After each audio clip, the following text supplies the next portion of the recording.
Hey guys, tonight we're diving into one of the strangest and most horrifying corners of the modern world, the life of a Russian crocodile addict. Not the kind of crocodile you see on nature documentaries lazily sunbathing on a riverbank. No, this one is a lot worse. This one lives in a spoon, a syringe, and a very bad life decision. Because tonight we're stepping into a world where the drug you're using literally eats your body while you're still alive. A place where skin turns green and scaly, flesh falls away from bone, and somehow people still line up to use it again the next day. So before you get comfortable, take a second to like the video and subscribe, but only if you actually enjoy these strange little nighttime journeys through history and humanity. And while you're down there, leave a comment telling me where you're listening from and what time it is for you. It's always fascinating seeing people drifting off to sleep from all over the world, somewhere out there. Right now, someone is listening at 3 a.m. with a fan humming in the background, wondering why they decided to fall asleep to a story about flesh-eating drugs. Now dim the lights, maybe turn on a fan for that gentle white noise, settle into your blankets, and get comfortable. But let's pause for a second. Have you ever wondered what it feels like to wake up every morning knowing your body is slowly falling apart and still deciding to inject something that makes it worse? What kind of life pushes someone into a drug so dangerous that doctors sometimes describe its users as walking dead? What does your day look like when your neighborhood pharmacy becomes the starting point of a homemade chemical disaster? Could you survive living in a place where the cheapest high available might literally rot your skin off? Would you make the same choices if the only thing between you and withdrawal was a mixture of gasoline, codeine tablets, and pure desperation? And what happens when an addiction becomes so powerful that even the sight of your own decaying body isn't enough to stop? Well, congratulations. You've just woken up in a cold Russian apartment block sometime in the early 2000s. The wallpaper is peeling. The hallway smells like cigarettes and boiled cabbage. And somewhere on the kitchen table there's a bottle, a spoon, and a very bad idea waiting for you. Good luck. You wake up slowly, the way people do after a long night, except this isn't the pleasant fog of a glass too many of wine. Your head throbs, your mouth tastes like chemicals, and your arm feels like someone replaced your veins with barbed wire. The apartment is quiet except for the hum of an old refrigerator that sounds like it's reconsidering its life choices. You glance down at your arm and see the familiar bruises and needle marks, the little purple constellations of yesterday's decisions. Somewhere deep in your brain, a voice whispers that this is a bad way to live. Unfortunately, another louder voice is already asking a far more urgent question. How soon can you get more? You lie there for a moment, staring at the ceiling, which is decorated with the kind of peeling paint patterns that start to look like maps if you stare long enough. Maybe that one looks like Siberia, that one might be Finland, or maybe that's just the headache talking. Your body feels heavy, not the cozy heavy of a Sunday nap, but the exhausted weight of someone whose nervous system has just finished running a marathon while you slept. Your muscles ache. Your skin feels strange, like it's both numb and overly sensitive at the same time. Even the blanket feels irritating, scratchy against your arms. You slowly sit up. Bad idea.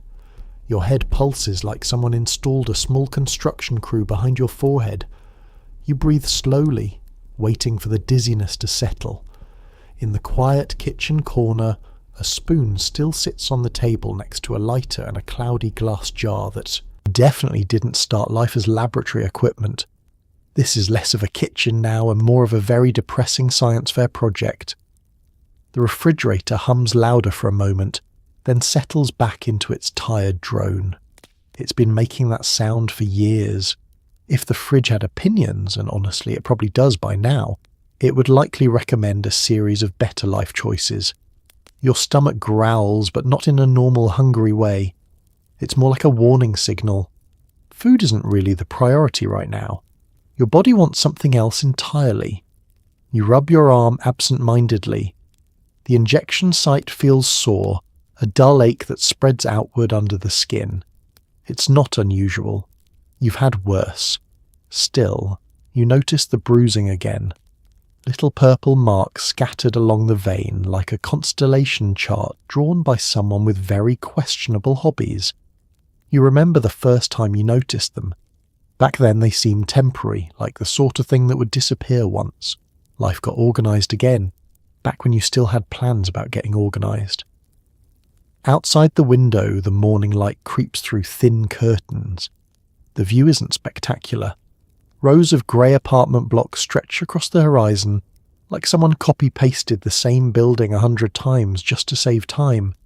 Somewhere downstairs a car door slams, a dog barks.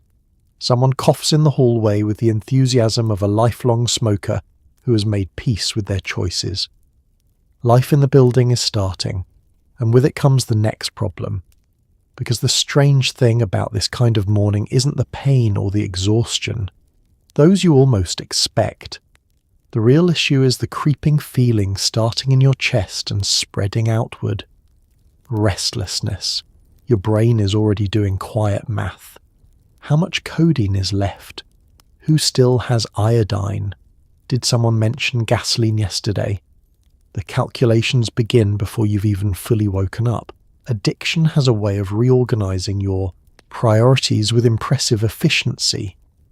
Breakfast, coffee, fresh air, philosophical reflection. Those are luxuries for people whose brains are not currently staging a chemical protest. You stand up slowly and shuffle toward the sink. The mirror above it is small and slightly cracked, which is honestly convenient because it prevents too much eye contact with yourself this early in the morning. You splash a little cold water on your face and lean on the counter. For a moment you just breathe. Quiet apartment, buzzing fridge, grey morning light. You could almost pretend it's a normal day. Almost. But that louder voice in your head, the one that woke up before the rest of you, has already moved on from pretending. It's thinking about the spoon on the table and the next high. Because mornings like this don't really end with coffee and a newspaper, they end with a decision. And unfortunately, your brain already knows which one it prefers. Before this morning, before the spoon on the table and the shaking hands, your life started in a country going through one of the roughest economic transitions in modern history. The Soviet Union had collapsed in the 1990s, and millions of people were suddenly navigating unemployment, poverty, and a healthcare system that had been through the bureaucratic equivalent of a washing machine. In neighbourhoods like yours, opportunity was scarce, wages were late, and alcohol flowed like tap water. When life feels unstable and the future looks about as reliable as a weather forecast written by a fortune cookie, people start looking for ways to escape. To understand how you ended up here, you have to rewind a little. Let's talk about the 1990s. For decades before that, life in the Soviet Union had been tightly organised. Not glamorous, not especially wealthy, but structured. You had a job.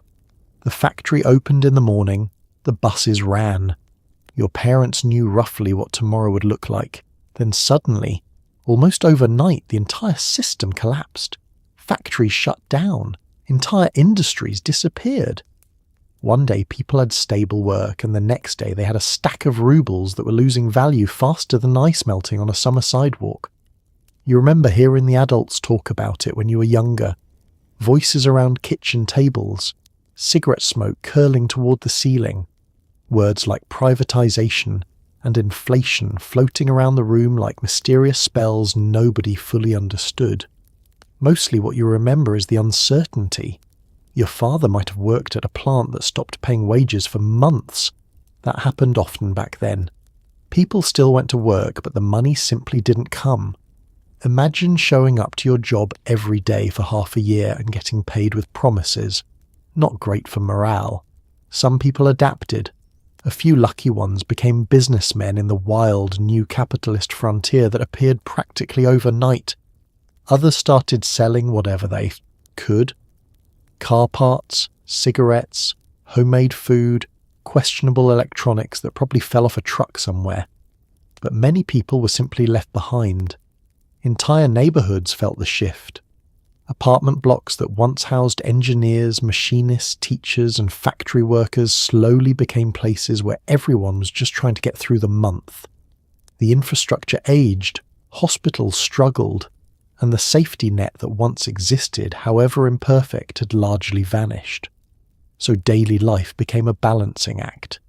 Maybe you take odd jobs, maybe your mother sells things at a street market, maybe your uncle drives a taxi at night and sleeps during the day. Everyone is improvising.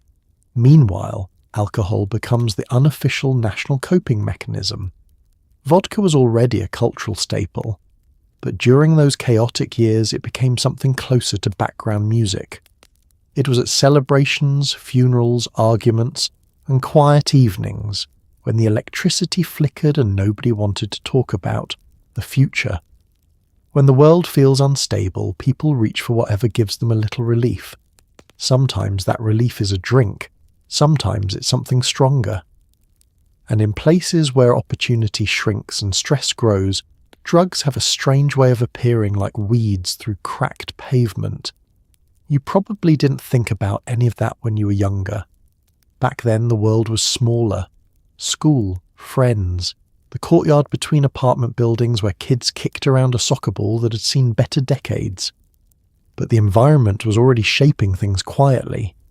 Because when a generation grows up watching adults struggle, watching jobs vanish, watching hope get replaced by survival, something changes in the atmosphere. People learn to expect less. Dreams get smaller, plans get shorter. And when someone eventually whispers about a cheap way to forget your problems for a while, it doesn't sound as ridiculous as it should. It sounds like an option, not a good one, not a safe one. But in a world that already feels unstable, risky choices sometimes start to look strangely normal. And that's how the story begins. Not with a needle, not with a chemical mixture on a spoon, but with a country trying to rebuild itself, while millions of ordinary people quietly search for some way to escape the weight of it all. History, after all, doesn't just shape nations. It quietly shapes mornings like the one you woke up to today. It probably didn't start with the word krokodil. That name came later, whispered in hallways and muttered in clinics. At first, someone just mentioned a cheap alternative to heroin, something easy to make, something you didn't have to smuggle across borders or buy from dangerous dealers. A friend might have leaned across a kitchen table and said something like, "Hey, I know a way to get high for almost nothing." And when you're young, bored, broke, and surrounded by people doing the same thing, that suggestion can sound less like a warning and more like a plan. It usually happens in a place that looks completely ordinary. Maybe it's a cramped apartment kitchen like the one you're sitting in now. The wallpaper is faded, the table wobbles slightly, and someone is smoking by the open window even though it's freezing outside. The room smells like cigarettes, instant noodles, and that faint chemical scent that seems to appear whenever people start mixing things they probably shouldn't. A few friends sit around the table. Nobody looks particularly glamorous. This isn't some dramatic movie scene with mysterious dealers and trench coats. It's just a handful of tired people in worn sweaters talking about ways to make the week a little easier. Someone taps a spoon against a glass. Clink. And that's when the conversation shifts. You hear phrases like cheap, easy, stronger than you'd expect. The person explaining it talks casually, almost like they're sharing a cooking recipe. First you get some codeine, pills from the pharmacy, easy enough. People buy those all the time for coughs.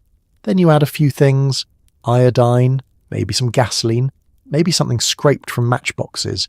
Heat it up, filter it, and there you go. The tone is strangely confident, like someone describing how to fix a bicycle tyre. Nobody in the room is a chemist. The closest anyone has come to laboratory work is probably high school science class, and even that involved more doodling than actual experiments. But in places where people are desperate, the line between chemistry and guesswork becomes surprisingly thin. You sit there listening. Part of you is skeptical.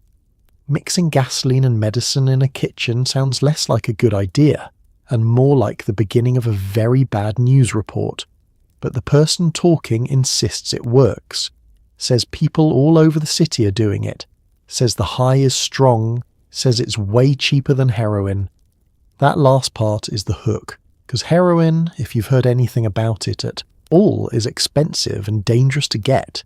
It involves dealers, shady deals, and risks that make your stomach tighten just thinking about them.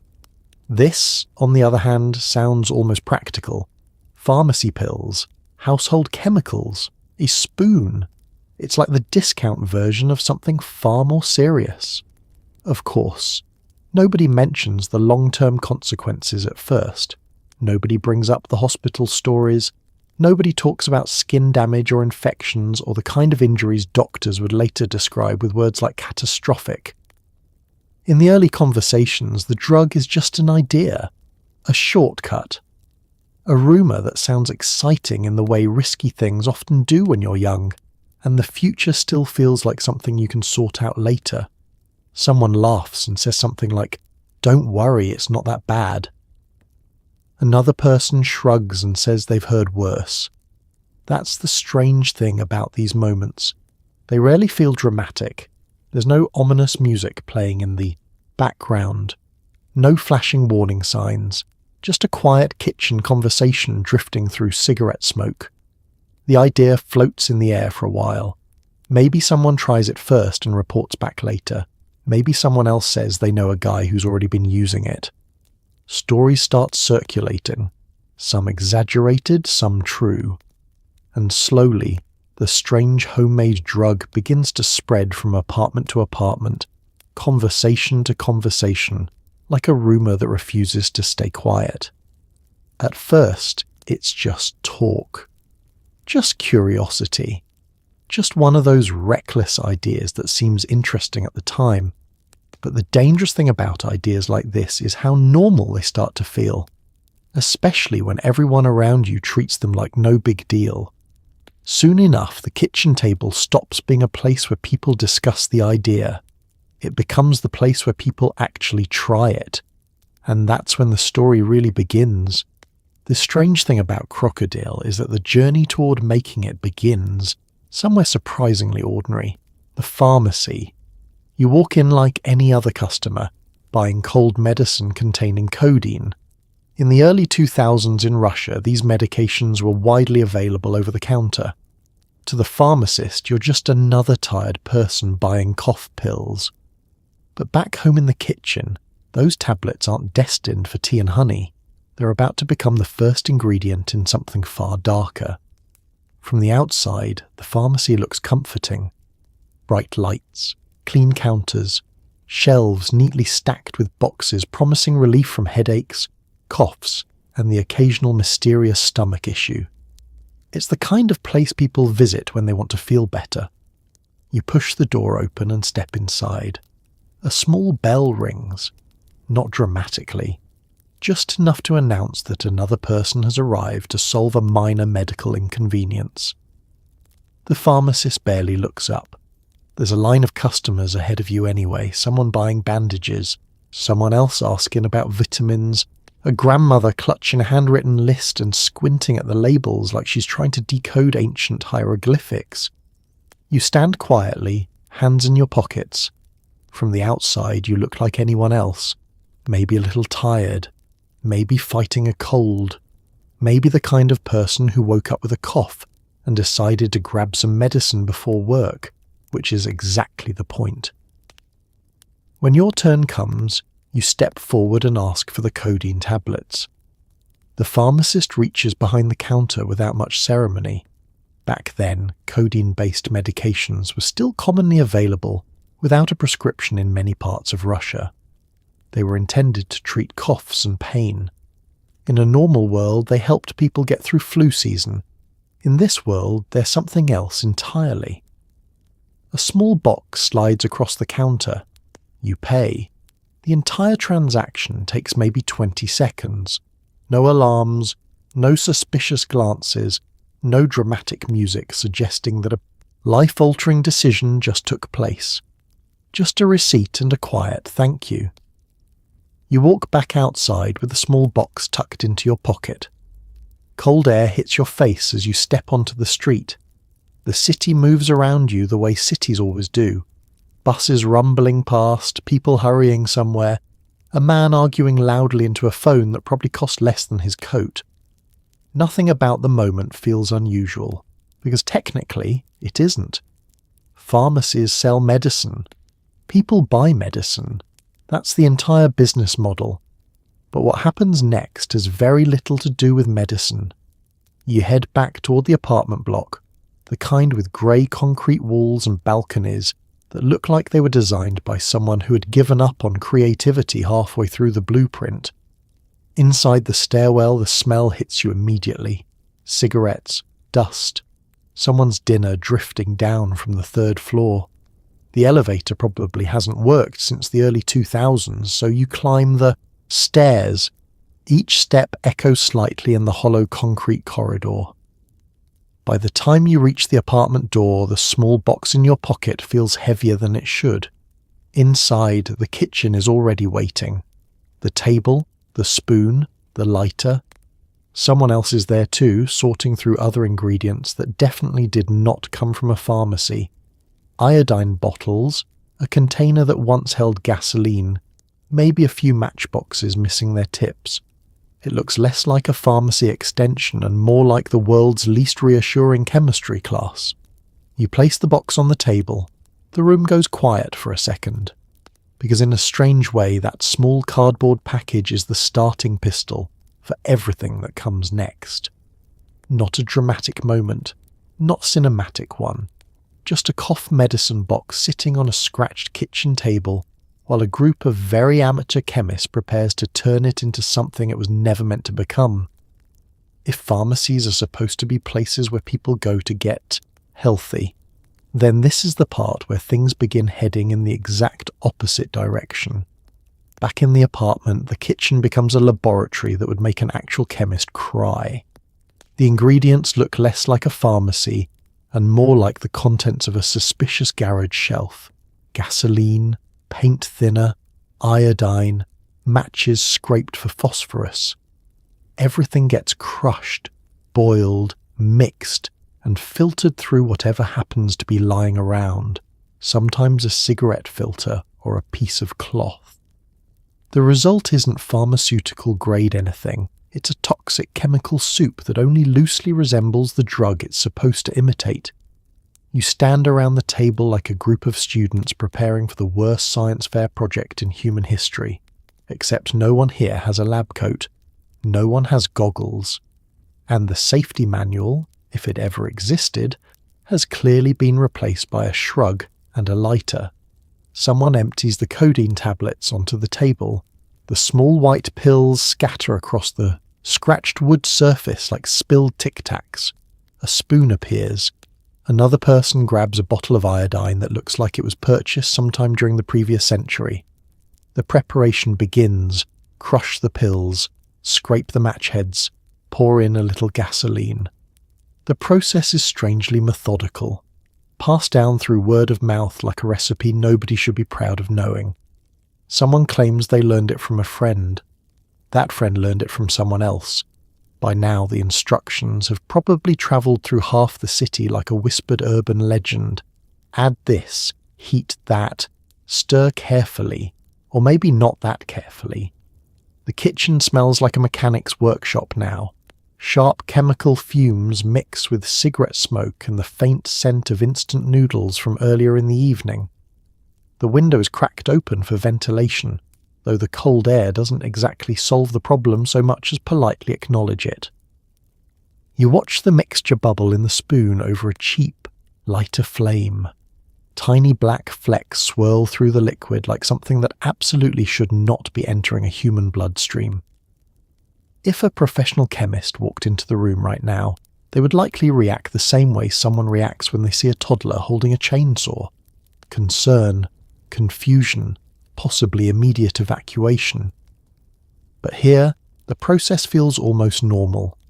Everyone seems oddly calm about the fact that they're essentially brewing a chemical cocktail made from cough medicine and automotive fluids. Someone even cracks a joke about how the mixture looks like old motor oil, which, to be fair, is not an inaccurate comparison. Once the heating is done, the next step begins: filtering. This is where the high-tech laboratory equipment really shines. Someone grabs a cigarette filter and pushes the liquid through it into a syringe. Another person uses a scrap of cloth that may or may not have been clean at some point in the last decade. The goal is simple: remove the larger chunks of whatever that was. The smaller contaminants? Well, those are still very much invited to the party. The final liquid is murky, brownish, and carries a smell that could politely be described as alarming. It sits inside the syringe now, looking less like medicine and more like something you drain from the bottom of a lawnmower. Yet somehow, in this strange kitchen laboratory, it represents relief, because the people standing around this table aren't thinking about chemistry. They're thinking about the next hour, the next wave of warmth, the quiet moment when the anxiety fades and the world softens around the edges. Addiction has a way of shrinking your time horizon. Instead of worrying about next year or even next month, your brain becomes extremely focused on the next 60 minutes, and right now, the syringe promises exactly that. Someone taps it lightly, watching the tiny bubbles rise. Another person leans back in their chair, already looking tired from the process. Cooking. Krokodil isn't glamorous. It's not dramatic. It's messy, improvised, and quietly dangerous in ways that don't fully reveal themselves until later. For now, it's just another evening ritual.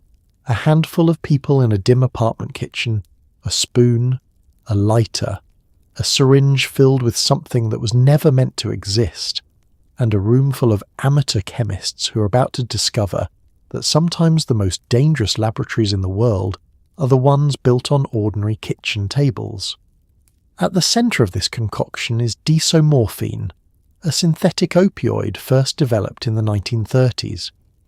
Medically, it was known to be powerful, stronger than morphine but with a shorter duration.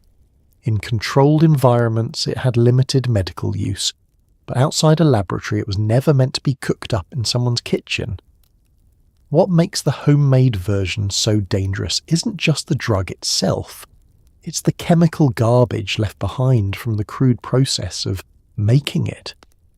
To understand how strange this situation is, you have to rewind again, this time not to the 1990s, but to the 1930s. Imagine a real laboratory.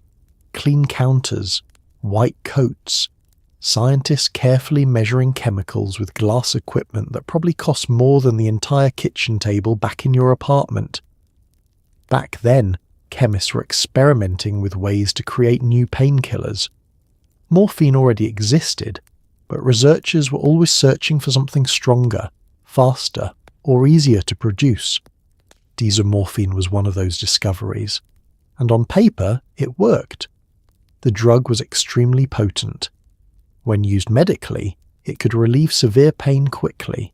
In fact, it worked faster than morphine and was several times stronger. Sounds impressive. Unfortunately, it came with a problem that pharmaceutical companies generally try to avoid. The effects didn't last very long. In medicine, that's not ideal. A drug that wears off quickly means patients need repeated doses, which creates more risk and more complications. Eventually, better alternatives appeared, and desomorphine faded quietly into medical history. Or at least it was supposed to. Fast forward several decades. The drug itself isn't widely manufactured anymore, but the chemical pathway for creating it still exists in scientific literature, and where there's a formula, there's always the possibility that someone, somewhere, will try to reproduce it, preferably in a controlled lab. Unfortunately, in your case, the lab looks more like a kitchen from a low-budget cooking show called Recipes that will absolutely not pass a health inspection. Here's the key detail. In a proper pharmaceutical laboratory, Desomorphine can be produced under controlled conditions with purification steps that remove dangerous byproducts. Scientists use professional equipment, regulated chemicals, and processes designed to eliminate contaminants. In other words, the final product is relatively clean. What's happening in your kitchen is not that. The improvised method used in homemade Krokodil production skips nearly all purification. The gasoline, iodine, phosphorus from match heads, and various solvents don't magically disappear during the process. They stay in the mixture, right there in the syringe. Think of it like trying to bake a cake but deciding to leave the eggshells, flour bag and measuring cup inside the batter. Technically, it's still cake, but it's going to be a very unpleasant one. Those leftover chemicals are where the real damage begins.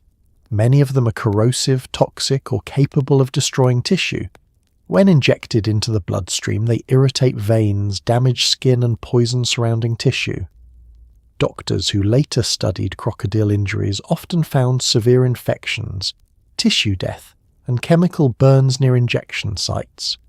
Not because desomorphine itself is uniquely flesh-eating, but because the mixture surrounding it is essentially a cocktail of industrial chemicals. In other words, the drug at the center of the process is only part of the story.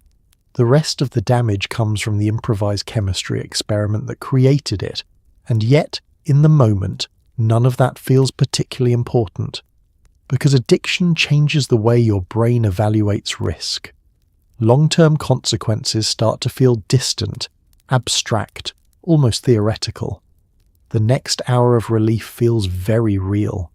The syringe on the table feels very real, and the promise of a powerful opioid high, however short it lasts, feels far more urgent than the complicated chemistry lesson unfolding quietly inside your bloodstream. Which is how a drug invented in a professional laboratory nearly a century ago ends up reborn in a small apartment kitchen surrounded by gasoline fumes, cigarette smoke, and a group of people who never intended to become amateur pharmacologists. But here you are, about to inject the most poorly manufactured pharmaceutical product in modern history. And unfortunately, the chemistry experiment is about to move from the spoon directly into your veins. The nickname Krokodil comes from what happens next. Users began noticing their skin turning greenish and scaly around injection sites. The toxic mixture destroys tissue, damages blood vessels, and causes infections that spread rapidly. Doctors began seeing patients whose skin resembled the hide of a crocodile, hence the name. It sounds almost absurd until you realize the damage is very real and very visible. At first, the change is subtle. You might notice the skin around the injection site looking irritated, a little red, a little swollen. That alone isn't unusual. People who inject drugs expect some bruising. Veins get tired, skin gets angry. It's the body's way of complaining about the whole arrangement. But this isn't normal irritation. Over the next few days, the skin begins to darken. The area becomes rough, almost leathery. If you touch it, it doesn't feel quite like the rest of your skin anymore. It's thicker somehow, stiff, like the surface of something that was never meant to bend. Someone might joke about it. You hear things like, "looks like crocodile skin," and at first it sounds like exactly that. A joke. Because humour has always been one of humanity's favourite coping mechanisms. If something scary happens, the quickest way to make it feel less frightening is to give it a ridiculous nickname. Unfortunately, in this case, the nickname sticks, and the joke slowly stops being funny. The chemicals in the mixture you injected aren't just passing through your bloodstream politely. They're attacking the tissue around the injection site. Gasoline, iodine, phosphorus. These aren't substances designed for human veins. They irritate blood vessels, damage cells, and disrupt circulation. The body responds the way bodies always do when they're under attack. Inflammation, swelling, infection, and sometimes something worse, tissue death. Doctors call that necrosis, which is a very clinical way of saying that parts of the body stop receiving enough blood and begin to die. When that happens, the skin can turn strange colours, greenish, grey, even black in severe cases. To someone seeing it for the first time, the texture looks reptilian, dry, scaly, almost armoured, hence the name Krokodil. It spreads through word of mouth quickly. At first, people hear it in whispers. Someone mentions a guy in another district whose arm turned green. Someone else claims they saw a photo of a person whose skin cracked like old paint. Stories grow as they travel. Some are exaggerated, some are horrifyingly accurate. Eventually the name becomes part of the underground vocabulary. People refer to the drug not by its scientific name, desomorphine, but by the nickname that describes what it seems to do to the body, Krokodil. It sounds almost mythical, like the name of some strange creature lurking beneath the surface, and, in a way, that's exactly what it is. Because the damage doesn't always appear immediately. Sometimes it creeps in slowly, a patch of skin here, a wound that refuses to heal there, small infections that become bigger infections. If you were looking at this situation from the outside, the warning signs would feel obvious. Skin turning strange colours, injuries that look like chemical burns, doctors raising alarms. But addiction has a peculiar effect on the brain's decision-making system. It doesn't erase fear completely. Instead, it pushes fear slightly into the background, like turning down the volume on a warning alarm.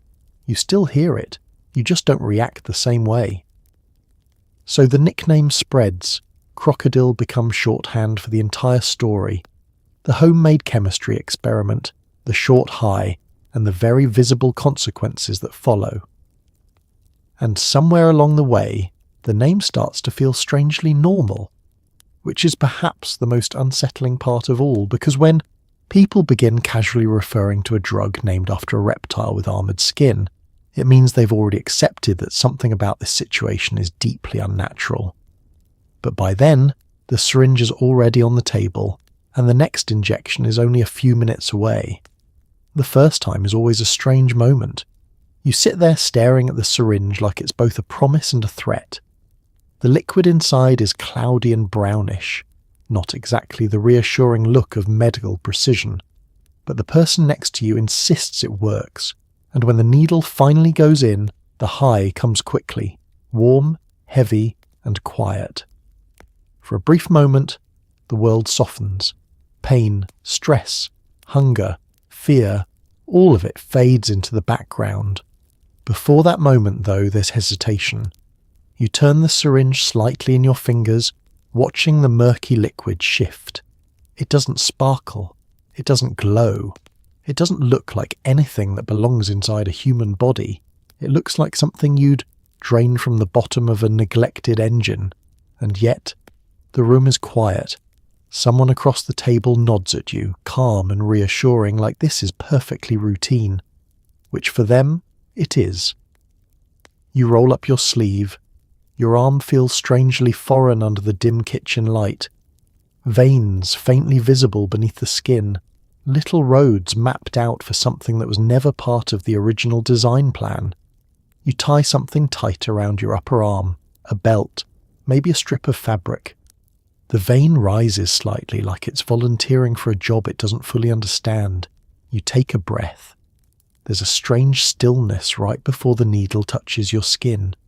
A tiny pause in the universe. A moment where you could technically change your mind. But the louder voice in your head, the one that remembers the ache of withdrawal, leans forward and says, "Go on." The needle pierces. It stings, but not dramatically. Just enough to remind you that this is real. You pull back slightly on the plunger. A faint flash of red confirms you found the vein, and then you push. The liquid disappears into your bloodstream. For a second, nothing happens. Then everything does. Warmth spreads from your arm outward, like someone slowly dimming the harsh overhead lights of your life.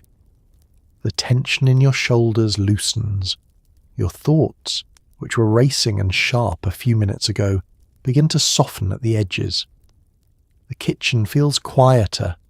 The hum of the refrigerator becomes distant, almost comforting. The cold air near the window doesn't bite as sharply. Even the peeling wallpaper looks slightly less depressing. Your body sinks back into the chair, heavy, safe, still. The stress that's been sitting in your chest for months, maybe years, releases its grip. Bills, unemployment, arguments, the uncertain future, they all retreat to the far corners of your mind. This is what the promise was.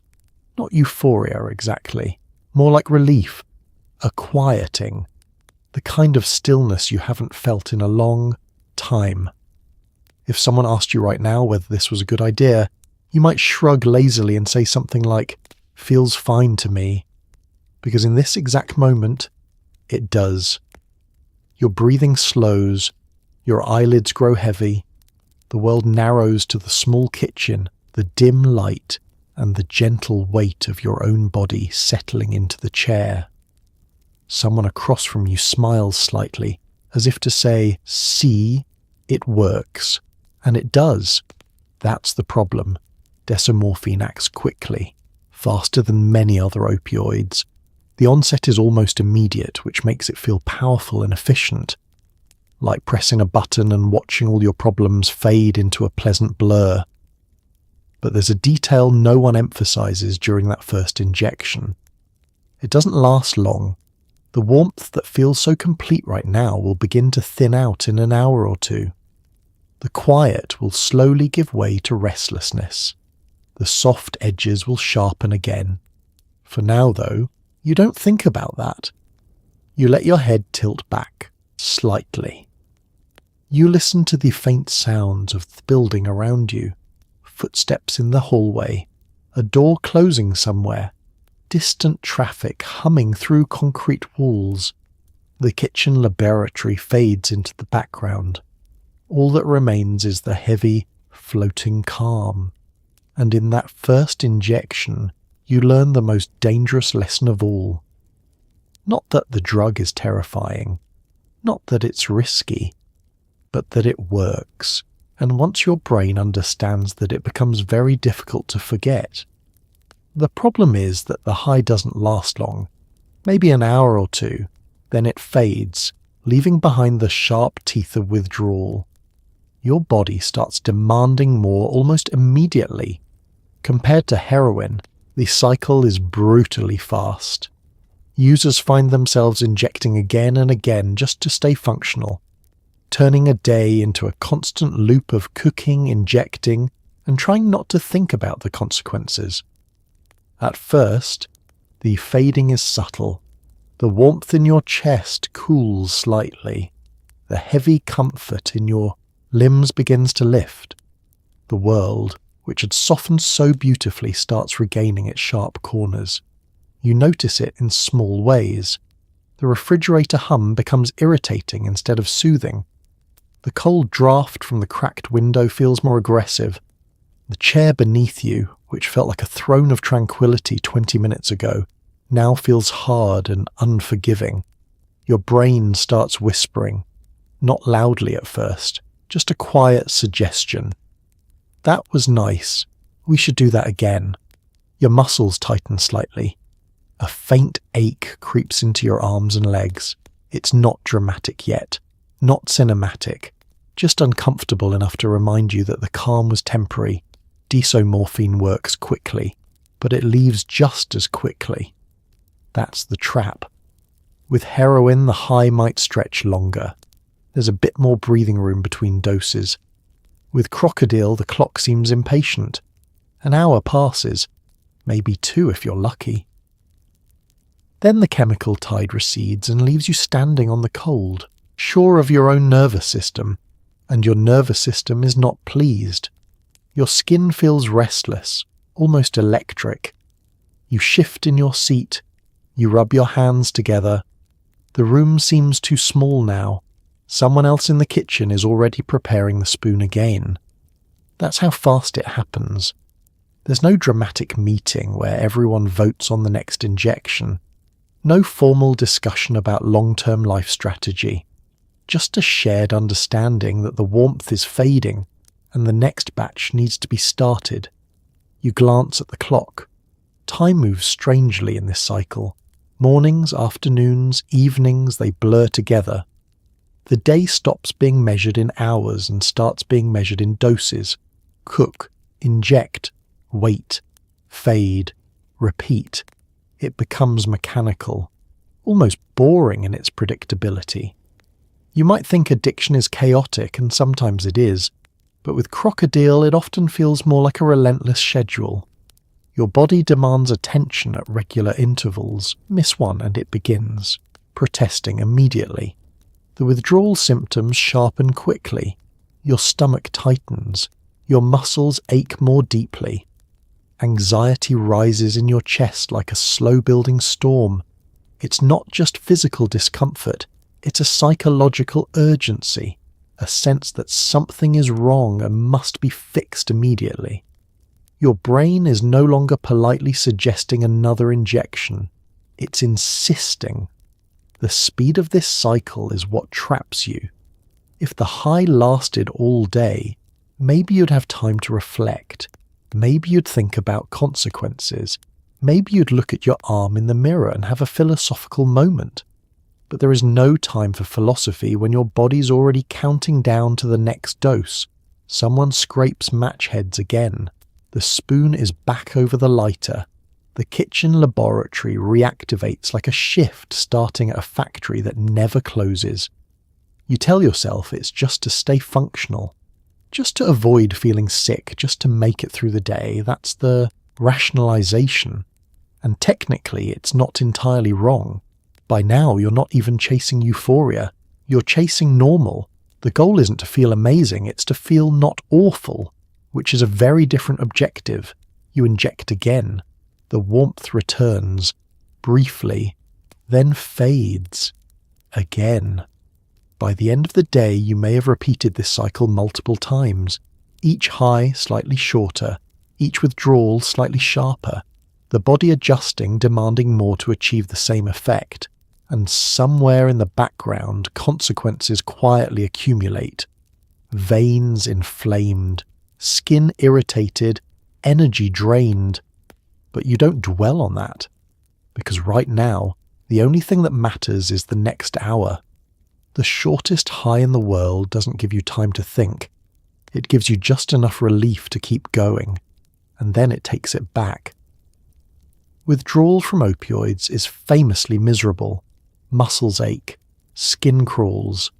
Your stomach rebels like it's staging a political protest. Sleep becomes impossible, and anxiety turns your thoughts into a runaway train. In that state, logic has very little power. The promise of relief becomes the only thing your brain focuses on, which is why people return to the syringe even when they know exactly what it's doing to them. At first, it feels like restlessness. You shift in your chair, you stand up, you sit back down again. The apartment feels too small, the air too thin. Your arms and legs buzz with nervous energy, as if your body has had 6 cups of coffee but none of the motivation. Then the aches begin. Not sharp pain, not dramatic. Just a deep, grinding soreness that settles into your muscles and refuses to leave. Your back feels like you've been lifting furniture all day. Your knees throb as though you've run a marathon, even though you've barely moved from the kitchen table. You rub your arms. It doesn't help. Your skin feels strange, oversensitive, almost electric. Goosebumps rise even though the room isn't cold. You shiver, slightly, then wipe sweat from your forehead. Hot, cold, hot again. Your nervous system has decided to press every button at once. You pace the small kitchen, stepping over scattered ingredients and empty boxes. The refrigerator hum, once background noise, now drills into your ears. Every sound feels amplified. A door slams somewhere in the building and you flinch as if someone dropped a brick beside you. Your stomach twists. This is where things get unpleasant in a very undignified way. Nausea creeps in. Your insides feel unsettled, as if they've collectively decided to resign. You swallow hard, hoping it passes. Sometimes it does, sometimes it doesn't. Sleep, of course, is no longer an option. Even if you lie down on the worn couch and close your eyes, your legs refuse to cooperate. They twitch and kick restlessly, as though trying to run away from your own body. Your mind is worse. Thoughts race in circles. You should stop. You can't stop. You'll stop tomorrow. Just one. More time. Anxiety builds in your chest like pressure in a sealed container. It's not just discomfort, it's urgency. A rising irrational panic that something is deeply wrong and must be fixed immediately. And your brain already knows the fix. The syringe on the table. That's the brutal efficiency of opioid withdrawal. It doesn't politely suggest relief. It screams for it. In calmer moments, when you're not in this state, you can think rationally. You can look at your arm and see the bruises.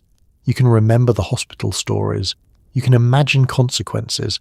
But in the middle of withdrawal, logic feels like a distant academic theory.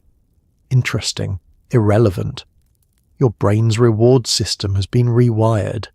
It now believes, with total conviction, that survival depends on another dose. The discomfort isn't interpreted as a temporary chemical imbalance. It's interpreted as danger. Fix it. Now. You lean against the counter, breathing slowly. Your muscles cramp again. Sweat. Beads at your temples. The apartment feels oppressive. The walls too close. The air too heavy. And that's when the mental bargaining begins. Just enough to take the edge off. Just enough to function. Just enough to feel normal. It's never about chasing euphoria in this moment. Euphoria is a luxury. Right now, you'd settle for ordinary. For the simple absence of misery. You glance at the spoon, the lighter, the small pile of ingredients waiting to be assembled. Withdrawal doesn't negotiate. It doesn't allow much time for philosophical reflection or long-term planning. It narrows your focus to one simple equation. Discomfort plus syringe equals relief, and that equation is very persuasive. So you reach for the ingredients again. Not because you forgot what it's doing to you, not because you enjoy the process, but because, in this state, withdrawal feels like the real enemy, and the syringe feels like the only weapon you have. Unfortunately, it's also the reason the battle keeps starting over. Most Krokodil use happened in cramped apartments like yours, small, dimly lit places where the curtains stayed closed and the air smelled faintly of chemicals and cigarettes. Groups of users often gathered together, partly for safety and partly because making the drug was easier with several people pooling ingredients. The atmosphere wasn't glamorous or rebellious. It was quiet, tired, and deeply routine. You might imagine chaos, shouting, music blasting, something dramatic and cinematic. But the reality is far less theatrical. The television in the corner might be on, playing some daytime program at low volume. Nobody's really watching it. It's just background noise, voices filling the space between conversations. The curtains stay drawn most of the time, not because you're plotting something elaborate, but because it's easier. The outside world feels intrusive, bright, judgmental. Better to let the room exist in a kind of permanent grey twilight. The furniture is worn. The couch sags in the middle. The kitchen table carries faint burn marks from previous batches cooked a little too enthusiastically. Empty tea glasses sit beside cigarette butts and crumpled pharmacy boxes. You're not alone here. A couple of friends sit around the table. Someone scrolls through an old phone with a cracked screen. Another leans back in a chair, staring at nothing in particular. This is less of a rebellion and more of a waiting room. People come here because it's safer than being alone. If something goes wrong, if someone passes out, if someone stops breathing, at least there's another pair of eyes in the room. Safety, of course, is relative, but shared risk feels better than solitary risk. Pooling ingredients also makes practical sense. One person brings the codeine tablets, another has iodine, someone else knows where to find gasoline without too many questions. The drug becomes a group project, not because anyone is proud of it, but because survival often becomes collaborative. You talk quietly while someone prepares the spoon. Conversations drift between mundane topics, complaints about money, gossip about neighbours, the price of bread, mixed with the occasional dark joke about how this probably isn't what your school teachers imagined for you. There's no grand manifesto about escaping society, no speeches about freedom or rebellion, just tired people navigating a tired system. Sometimes the room grows silent as everyone waits for the mixture to finish heating. The lighter flickers under the spoon. The faint chemical scent spreads through the kitchen again. You notice the small details, the ticking of a cheap wall clock, the faint drip of a faucet that never quite closes properly, the way the paint near the ceiling has begun to peel, revealing older layers beneath. It's strangely domestic, strangely ordinary, and that's what makes it unsettling. Because addiction rarely looks dramatic from the inside. It looks repetitive, predictable, almost boring. Cook, inject, wait, talk, repeat. Someone might laugh at something small. Someone else might nod off briefly in a chair once the high sets in. From the outside, people might imagine dens of crime and chaos, but most of the time it's just a handful of people sitting in a dim apartment, passing time between doses. The building itself carries on around you. Children run down the hallway. Someone practices a piano scale upstairs. A neighbour argues loudly over dinner. Life continues. Inside this apartment, though, time feels suspended. Afternoons stretch long and shapeless. The day is measured less by sunlight and more by how many batches have been made. The atmosphere isn't glamorous or rebellious because no one here feels glamorous or rebellious.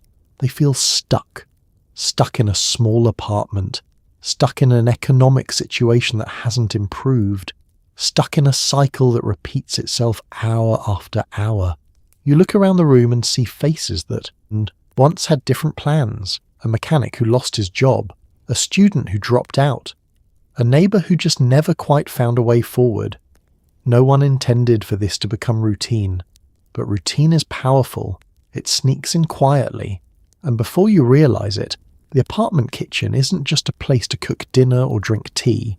It's the centre of your day, the laboratory, the refuge, the trap. And as the lighter flickers under the spoon once again, the routine continues, calm, tired, and deeply, disturbingly normal. At first, the damage seems minor, a sore injection site, a patch of skin that doesn't look quite right, maybe a small infection that refuses to heal. You tell yourself it's nothing serious. After all, people using drugs expect some physical wear and tear. But Krokodil isn't just another drug. It's more like injecting a chemistry experiment that was never finished. You notice it in the bathroom mirror. The light above the sink flickers slightly, which feels appropriate. You roll up your sleeve and lean closer. The skin around yesterday's injection is redder than usual, a little swollen, maybe slightly darker. You poke it gently. It hurts more than it should. Still, you shrug. Bruises happen, irritation happens. You've seen worse on other people. You've told yourself before that your body is resilient, that it can handle a little stress. Humans survived the Middle Ages after all. Surely you can survive a questionable homebrew in a kitchen. The problem is that this isn't normal wear and tear. Over the next few days, the patch doesn't fade. It deepens. The redness turns to a dull purple, then something stranger, greenish at the edges. The skin looks tight, almost shiny. It feels warm to the touch, like it's running its own private fever. You pull your sleeve down quickly, as if covering it will somehow reverse the process. Back in the kitchen, you mention it casually. Probably just irritated. Someone nods. Yeah, that happens. Another person lifts their arm to show you a similar mark. A quiet reassurance. See, it's not just you. In rooms like this, shared damage becomes normalization. But later, alone, you look again. The texture is changing. The skin feels thicker, almost leathery in places. In the centre of the injection site, a small wound has opened. Not dramatic, just a shallow crater that refuses to scab properly. You clean it half-heartedly with whatever is nearby. Maybe a little water. Maybe something stronger if you're feeling responsible that day. It doesn't improve, it lingers. The strange thing about the first signs of damage is how easy they are to dismiss.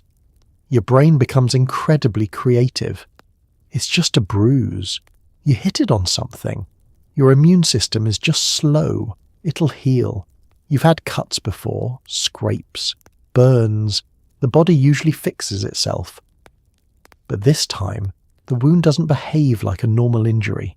It doesn't shrink. It doesn't dry neatly. It spreads slightly. At the edges, like ink bleeding into paper. And there's a faint smell you don't quite want to acknowledge. You start choosing long sleeves more often, even indoors.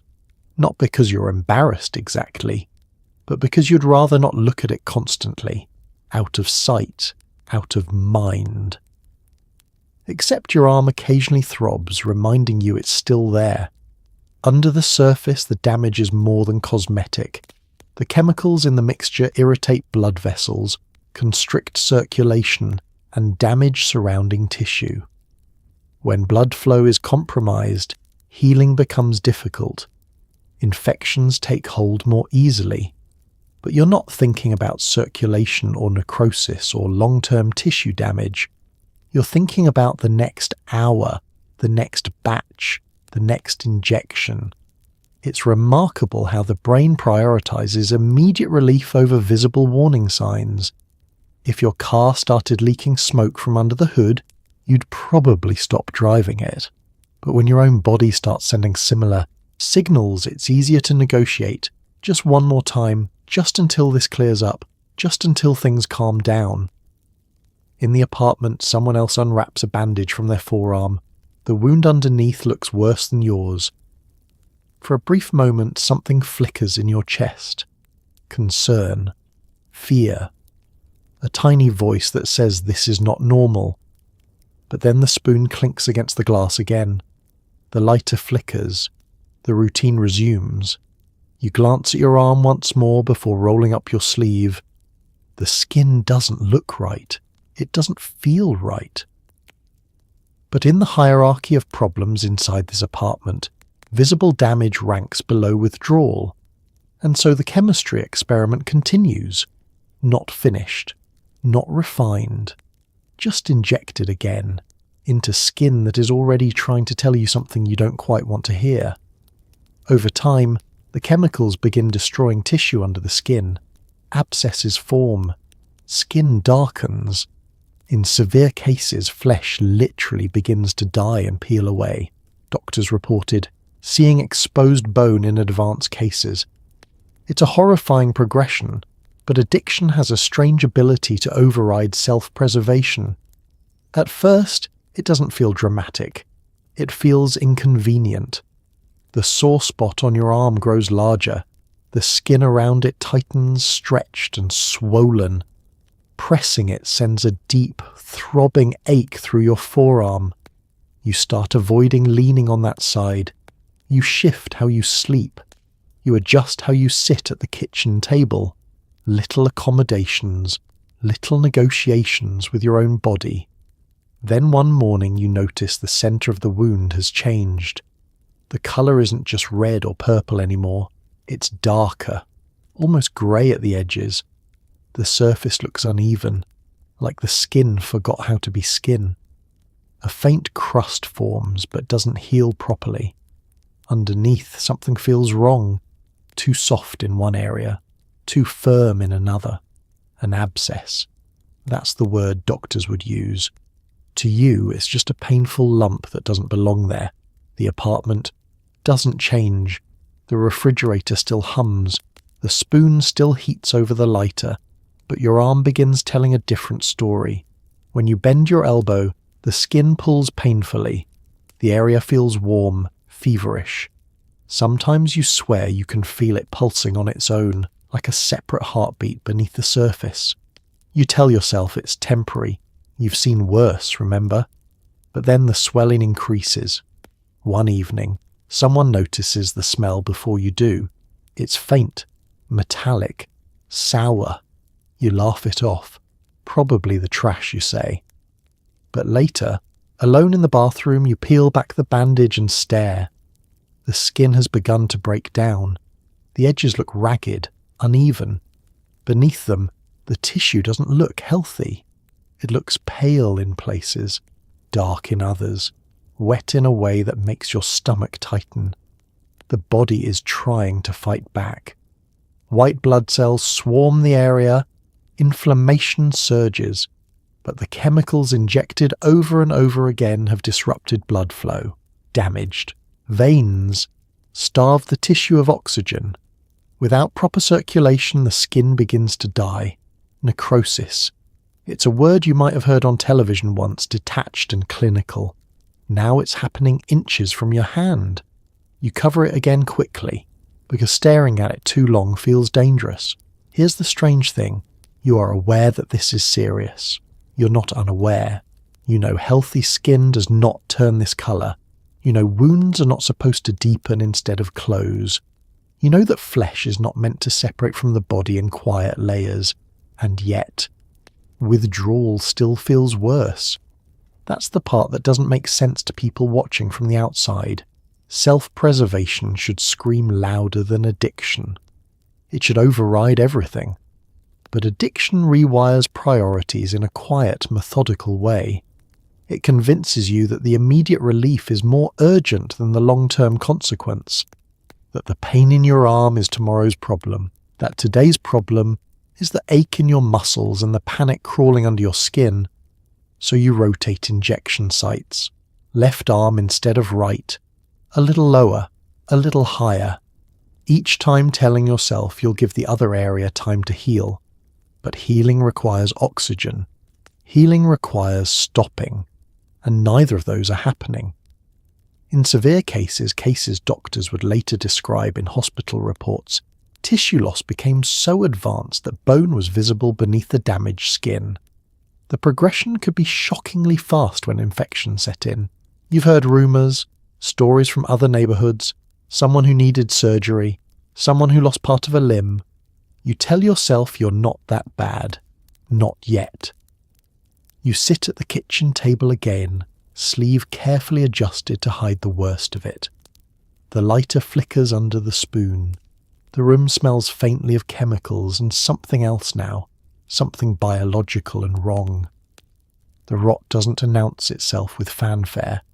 It begins quietly, a small wound, a darker patch, a soreness that lingers too long, and while your body fights a losing battle under the skin, your brain remains focused on the next hour. Because in this apartment, survival has become strangely selective. You're fighting withdrawal with everything you have. While the rot, patient and silent, continues its own work beneath the surface. Eventually someone ends up in the hospital. Maybe it's you. Maybe it's the friend sitting across from you on the couch. Doctors and nurses have seen these injuries before and they know the pattern. Treatment often involves antibiotics, surgery, or even amputation, but many patients disappear as quickly as they arrive, returning to the same apartments and the same cycle. It usually doesn't happen dramatically. No ambulance sirens echoing through the courtyard. No cinematic collapse in the snow. More often, it's a quiet decision made after someone unwraps a bandage and realizes the situation has moved beyond home remedies and hopeful denial. The arm is too swollen, the skin too dark, the pain too sharp. You sit in the hospital waiting room under fluorescent lights that make everyone look slightly unwell, which in this case is accurate. The air smells like disinfectant and overcooked cafeteria soup. A television mounted high in the corner plays the news at low volume, as if even the anchor understands that nobody here is in the mood for breaking headlines. You keep your sleeve pulled down as long as possible. When the nurse finally calls your name, you follow her down a hallway that feels too bright and too clean. The walls are pale, the floor shines. It's a different world from the apartment kitchen. In the examination room, there's no pretending. You roll up your sleeve. The nurse doesn't gasp. She doesn't look shocked. That's how you know this isn't new to her. She's seen this before. The doctor comes in, glances at your arm and nods slightly. Not approvingly, just knowingly, they ask. Questions. How long has it looked like this? Have you had a fever? When was your last injection? You answer vaguely. Because the truth feels complicated. The doctor explains calmly that the tissue is infected, possibly necrotic. Blood flow may be compromised. Antibiotics are necessary, maybe surgery. They talk about cleaning the wound, removing damaged tissue, preventing the infection from spreading. The language is clinical. Debridement, intravenous antibiotics, possible amputation if it worsens. That last word hangs in the air longer than the others. Amputation.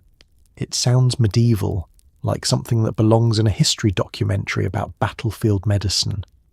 And yet here it is, floating quietly in a modern hospital room. You lie back while they clean the wound. The sting of antiseptic is sharp and immediate. The smell is harsh. Your jaw tightens as they work. This is not the warm, quiet comfort of a high. This is precise and uncomfortable and very real.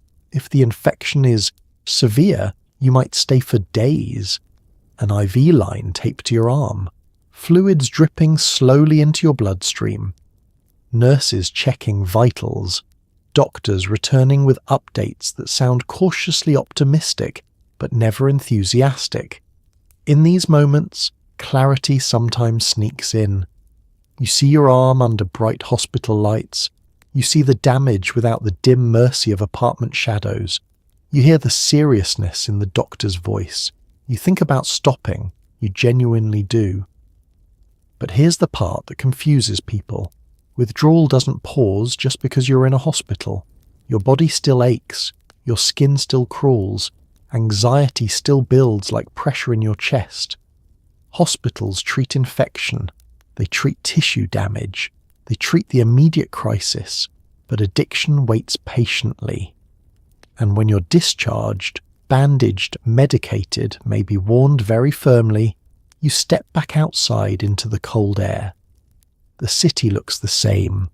The apartment block still stands where it always has. The refrigerator will still hum when you open the door. Many patients promise themselves this was the turning point. Some manage to make it one, but many don't. Because the hospital can fix an arm, it can clean a wound, it can even remove damaged tissue. What it cannot do, at least not overnight, is untangle the cycle waiting back at the kitchen table. And so sometimes, days or weeks later, you find yourself back in the same apartment. Sleeve rolled up carefully, bandage still fresh. The spoon heating over the lighter again. The hospital visit becomes just another chapter, not the ending, just an interruption in a cycle that is still very much alive. As stories spread, Krokodil develops a terrifying reputation. Media reports begin describing it as a flesh-eating drug. Photographs circulate showing severe injuries. The name itself becomes shorthand for one of the most dangerous street drugs ever seen. At first, the stories travel the way all rumours do quietly. Someone in your building mentions a cousin in another district who lost part of his arm. A friend swears they saw pictures online. Grainy images passed from phone to phone, each retelling slightly more dramatic than the last. Then the media catches on. Headlines appear describing a drug that rots flesh and turns users into zombies. Television anchors speak in grave tones. Newspapers print photographs that are difficult to look at and even harder to forget. Suddenly, the thing you've been cooking in a kitchen spoon has a global nickname: Krokodil. It sounds exotic, dangerous, almost mythical. The name spreads beyond your neighborhood, beyond your city. International outlets pick it up. Articles begin framing it as the latest horror from a struggling region. Commentators debate it. Experts are interviewed. Words like epidemic and crisis start appearing in bold letters. And in some of those reports, the injuries are real. Doctors in certain hospitals had indeed seen devastating tissue damage, cases of necrosis, severe infections, in extreme situations, amputations. The photographs circulating weren't fiction. But media has a way of polishing the most extreme examples until they become the defining image. The worst cases rise to the surface. The most dramatic injuries become the symbol. It's easier to show a horrifying image than to explain the complex web of poverty, addiction, policy gaps, and desperation that allowed the drug to spread in the first place. So the reputation grows. Online forums light up with warnings. Parents share articles with anxious messages. People far removed from the apartment kitchens discuss it like a monster in a documentary. Meanwhile, inside your building, life continues. The refrigerator still hums. The lighter still flickers. The routine still repeats. You hear about the reputation, of course. Someone reads an article aloud sarcastically. Flesh-eating drug, they say, shaking their head. Another person rolls up their sleeve and mutters, "Guess, we're famous." There's a strange disconnect between the outside narrative and the inside experience. From the outside, Krokodil is a horror story. From the inside, it's Tuesday. The fear that surrounds it in headlines feels distant compared to the very immediate fear of withdrawal. The global reputation doesn't quiet the anxiety in your chest. It doesn't stop your muscles from aching. The outside world sees catastrophe. You see the next hour. Still, the stories leave an impression. You scroll past an image one evening and pause. The damage looks worse than yours. Much worse. For a moment, your stomach tightens. Is that where this ends? Addiction thrives in denial, but reputation chips away at that denial slowly. When enough stories circulate, it becomes harder to pretend nothing serious is happening. Authorities begin reacting too. Public health officials speak out. Regulations around codeine tighten in some regions. Pharmacies become stricter. Access becomes harder.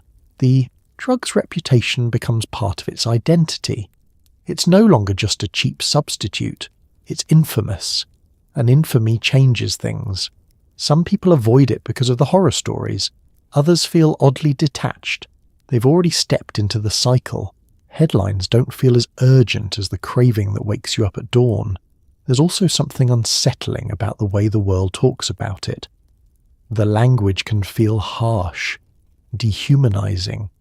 Words like zombie thrown around casually, as if the people involved have become characters in a cautionary tale rather than individuals navigating a difficult reality.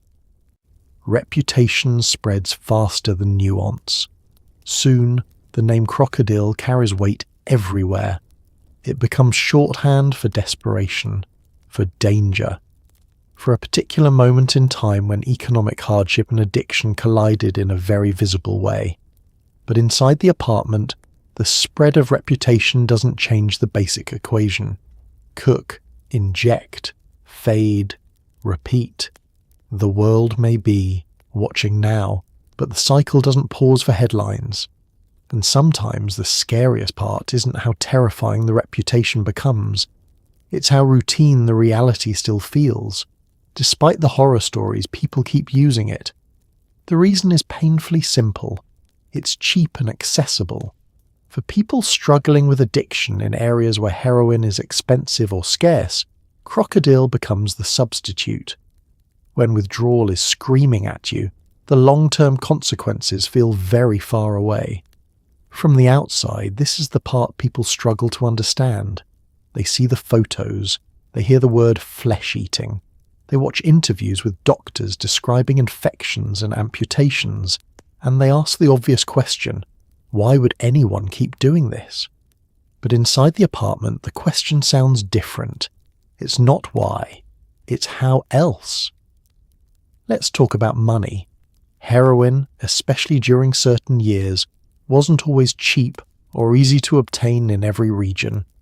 Supply chains shifted, prices rose, crackdowns happened, dealers disappeared or changed terms. For someone already dependent on opioids, that instability creates panic. Because addiction does not politely wait for market conditions to stabilize, it demands consistency. Krokodil, by comparison, required something far less dramatic than navigating a criminal network. It required a pharmacy visit and a short shopping list of chemicals that, while not exactly wholesome, were still easier to find than a steady heroin source. Cough medicine, iodine, gasoline, match heads. It wasn't safe, but it was possible. And in addiction, possible often beats safe. There's also geography to consider. In smaller towns or economically strained regions, access to treatment programs can be limited. Detox facilities are scarce. Long-term rehabilitation centers may be hours away or financially out of reach. So the choice isn't between Krokodil and a well-funded recovery program with therapy, medical supervision, and supportive housing. The choice feels more like Krokodil or withdrawal. And withdrawal, as you've already learned, does not negotiate gently. When your muscles ache, your skin crawls, and your thoughts spiral, the future becomes a very abstract concept. Long-term consequences shrink in importance compared to immediate relief. It's like being trapped in a burning building and someone offering you a questionable ladder. You might not trust the ladder, you might know it's unstable. But standing still feels worse. There's also something else at work. Community. Not in a romantic sense, but in a practical one. If your social circle is already using, if the apartment you spend most of your time in has normalized the routine, the behavior stops feeling extraordinary. It becomes part of the environment. Cook, inject, complain about prices, repeat. Humans adapt remarkably quickly to new normals. Things that would have shocked you a year ago start feeling routine. You roll up your sleeve without thinking about it. You ignore the warning signs on your skin because everyone else is ignoring theirs too. Group behavior has a quiet power. Then there's the psychology of scarcity. When something is labeled extremely dangerous, sometimes it deters people. Other times, it paradoxically reinforces the idea that this is the strongest option available. If it's infamous, it must be potent. If it's feared, it must be powerful. Addiction distorts reasoning in subtle ways. The brain prioritizes reward signals. Opioids flood receptors that regulate pain and pleasure. Over time, the brain recalibrates. What once felt like a high becomes baseline. What once felt optional becomes necessary. So when heroin becomes expensive or unavailable, and someone mentions a cheaper substitute that still hits the same receptors, the decision-making process narrows dramatically. It's not a philosophical debate, it's a calculation. Money in pocket versus pills on table, withdrawal now versus consequences later. And later is always negotiable. People still use it not because they are unaware of the danger, but because addiction shifts the timeline. It compresses urgency into the present and pushes catastrophe into the background. The horror stories are real, the risks are real, but so is the ache in your bones when the high fades. So is the anxiety pressing against your ribs. So is the small kitchen where the lighter flickers and the spoon waits. From a distance, the choice seems irrational. From inside the cycle, it feels brutally logical. And that's the quiet, uncomfortable truth. Sometimes the most dangerous decisions aren't made out of ignorance.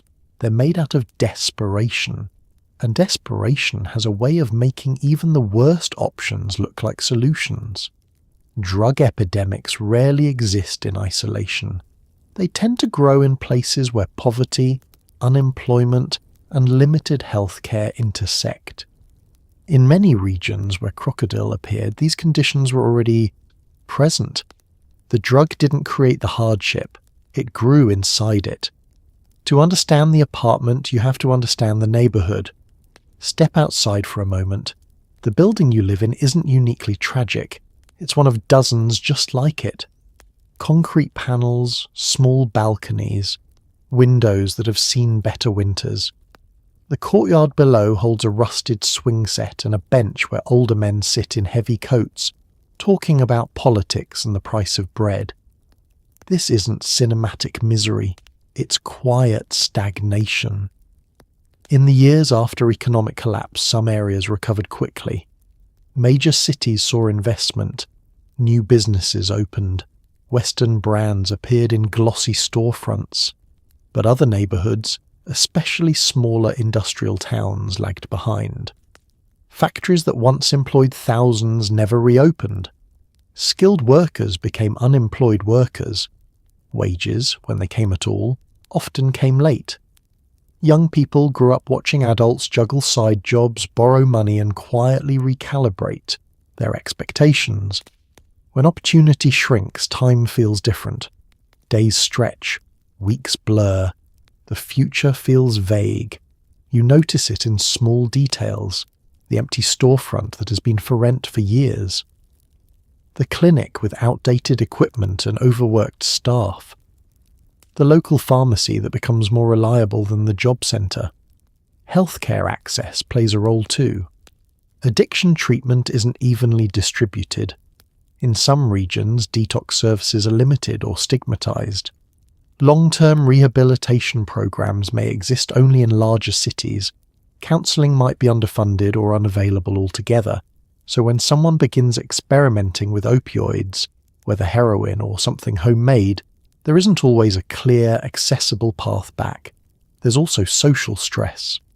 Unemployment isn't just about money, it's about identity, routine, structure.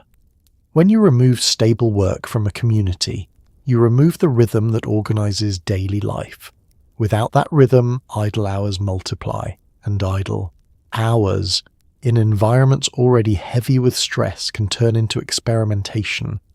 It's not that everyone in these neighbourhoods turns to drugs. Most don't. Many endure hardship without ever touching a syringe. But epidemics don't require everyone. They require enough stress, enough availability, enough people who feel cornered. In some areas where Krokodil appeared, heroin supply disruptions also played a part. When access to one opioid tightened, people already dependent looked for substitutes. The homemade option filled the gap. The drug didn't descend like a foreign invader. It seeped in quietly, through existing cracks. You see it in conversations. People talk about money constantly. Rent, utilities, food prices. Someone mentions a cousin who moved to another city and found better work. Someone else jokes that the only consistent employer in town is the local liquor store. Humour becomes a coping mechanism. So does alcohol, so does anything that softens the edges. The social environment isn't dramatic, it's cumulative. Years of economic instability, underfunded services, limited mobility, a generation raised in uncertainty. Add a cheap opioid substitute into that mix, and the result isn't shocking, it's predictable. In the apartment, it's easy to believe this is just about personal decisions, about individual weakness or poor choices, but zoom out, look at the map, look at the timeline, look at the structural conditions that were already in place. Krokodil didn't invent poverty, it didn't invent unemployment, it didn't invent strained healthcare systems, it found them. Drug epidemics often behave like mold. They don't create dampness. They grow where dampness already exists. And in neighbourhoods like yours, the dampness had been there for years. Concrete walls holding in cold air, paychecks arriving late or not at all, clinics struggling to keep up. When people talk about the horror of the drug, they're not wrong, but the drug is only one layer. Underneath it sits a social environment that made the kitchen laboratory possible in the first place. And until that environment changes, something, one substance or another, will always be waiting to grow inside the cracks. Medical professionals began documenting cases, trying to understand exactly how widespread the problem was. Reports from Russian hospitals in the early 2000s described severe tissue damage linked to homemade desomorphine injections. At first, the cases appeared scattered. A patient here, another there, an infected arm that didn't respond to normal treatment, a wound that looked less like a standard injection site abscess and more like a chemical burn. Surgeons began noticing a pattern: unusually rapid tissue destruction in people who admitted to injecting a homemade opioid mixture. In hospital corridors, quiet conversations started. "Have you seen this before? Does this match the reports from the other district?" The injuries weren't subtle. They stood out. Physicians described skin that had turned dark and leathery, deep ulcers that exposed muscle, and in severe cases infections so aggressive they threatened entire limbs. For doctors trained to expect complications from intravenous drug use, collapsed veins, abscesses, endocarditis, this was different. This was accelerated. Researchers began tracing the common factor: homemade desomorphine, Krokodil. It wasn't a pharmaceutical product manufactured under sterile conditions. It was a street-level chemical improvisation, and the byproducts left in the mixture, gasoline residues, iodine, phosphorus compounds, were likely contributing to the catastrophic tissue damage. Medical journals started publishing case reports. Clinical descriptions replaced rumour. Terms like necrosis, gangrene, osteomyelitis appeared in formal print. Photographs were documented for training and awareness. Toxicologists examined the likely chemical contaminants. Public health. Officials tried to determine how many regions were affected. Meanwhile, in the apartment, the spoon still heated over the lighter. There's a strange disconnect between research papers and kitchen tables. In one setting, doctors reviewed charts under fluorescent lights, analysing infection rates and tissue samples. In the other, someone scrapes match heads into a spoon, focused only on the next hour. But the two worlds are connected. When you eventually sit under those hospital lights, sleeve rolled up, you become part of the data. Another case, another file, another data point in a growing pattern. Doctors don't see you as a headline. They see you as a patient, a body with an infection that needs cleaning, a limb that needs saving if possible. They ask about your injection habits not to judge, but to understand. How often? What ingredients? How long has it been this way? Some hospitals began noticing clusters in specific regions, often in economically strained areas where codeine-based medications had been easily accessible. That accessibility became part of the equation. When authorities later tightened regulations around over-the-counter codeine sales, researchers tracked the impact. Did cases decline? Did injuries decrease? Gradually, in some areas, they did. But research takes time. Public health systems move slower than addiction cycles. In the meantime, surgeons continued performing debridement, removing dead tissue. Infectious disease specialists administered intravenous antibiotics. Nurses changed dressings on wounds that would have been unimaginable a decade earlier. Medical professionals also faced another challenge: stigma. Some patients left before completing treatment. Others avoided hospitals until infections became severe. Trust between healthcare systems and drug-using populations can be fragile, especially in regions where addiction is heavily stigmatized.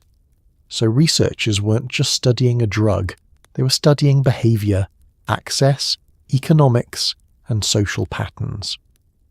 They were trying to answer a broader question. How does a homemade opioid mixture become widespread enough to overwhelm clinics? The answers pointed back to the same intersection: economic hardship, availability of precursor medications, limited addiction treatment, and social networks that transmitted knowledge quickly. In academic language, it's called a public health crisis. In your apartment, it's called Thursday. Doctors and researchers may write the reports. They may publish the findings. They may present charts at conferences describing incidence rates and tissue pathology. But each case begins somewhere quieter: a dim kitchen, a spoon, a syringe. And by the time medical professionals take notice, the cycle has already been running for months. They document it, they analyze it, they try to respond. But the most important detail remains unchanged.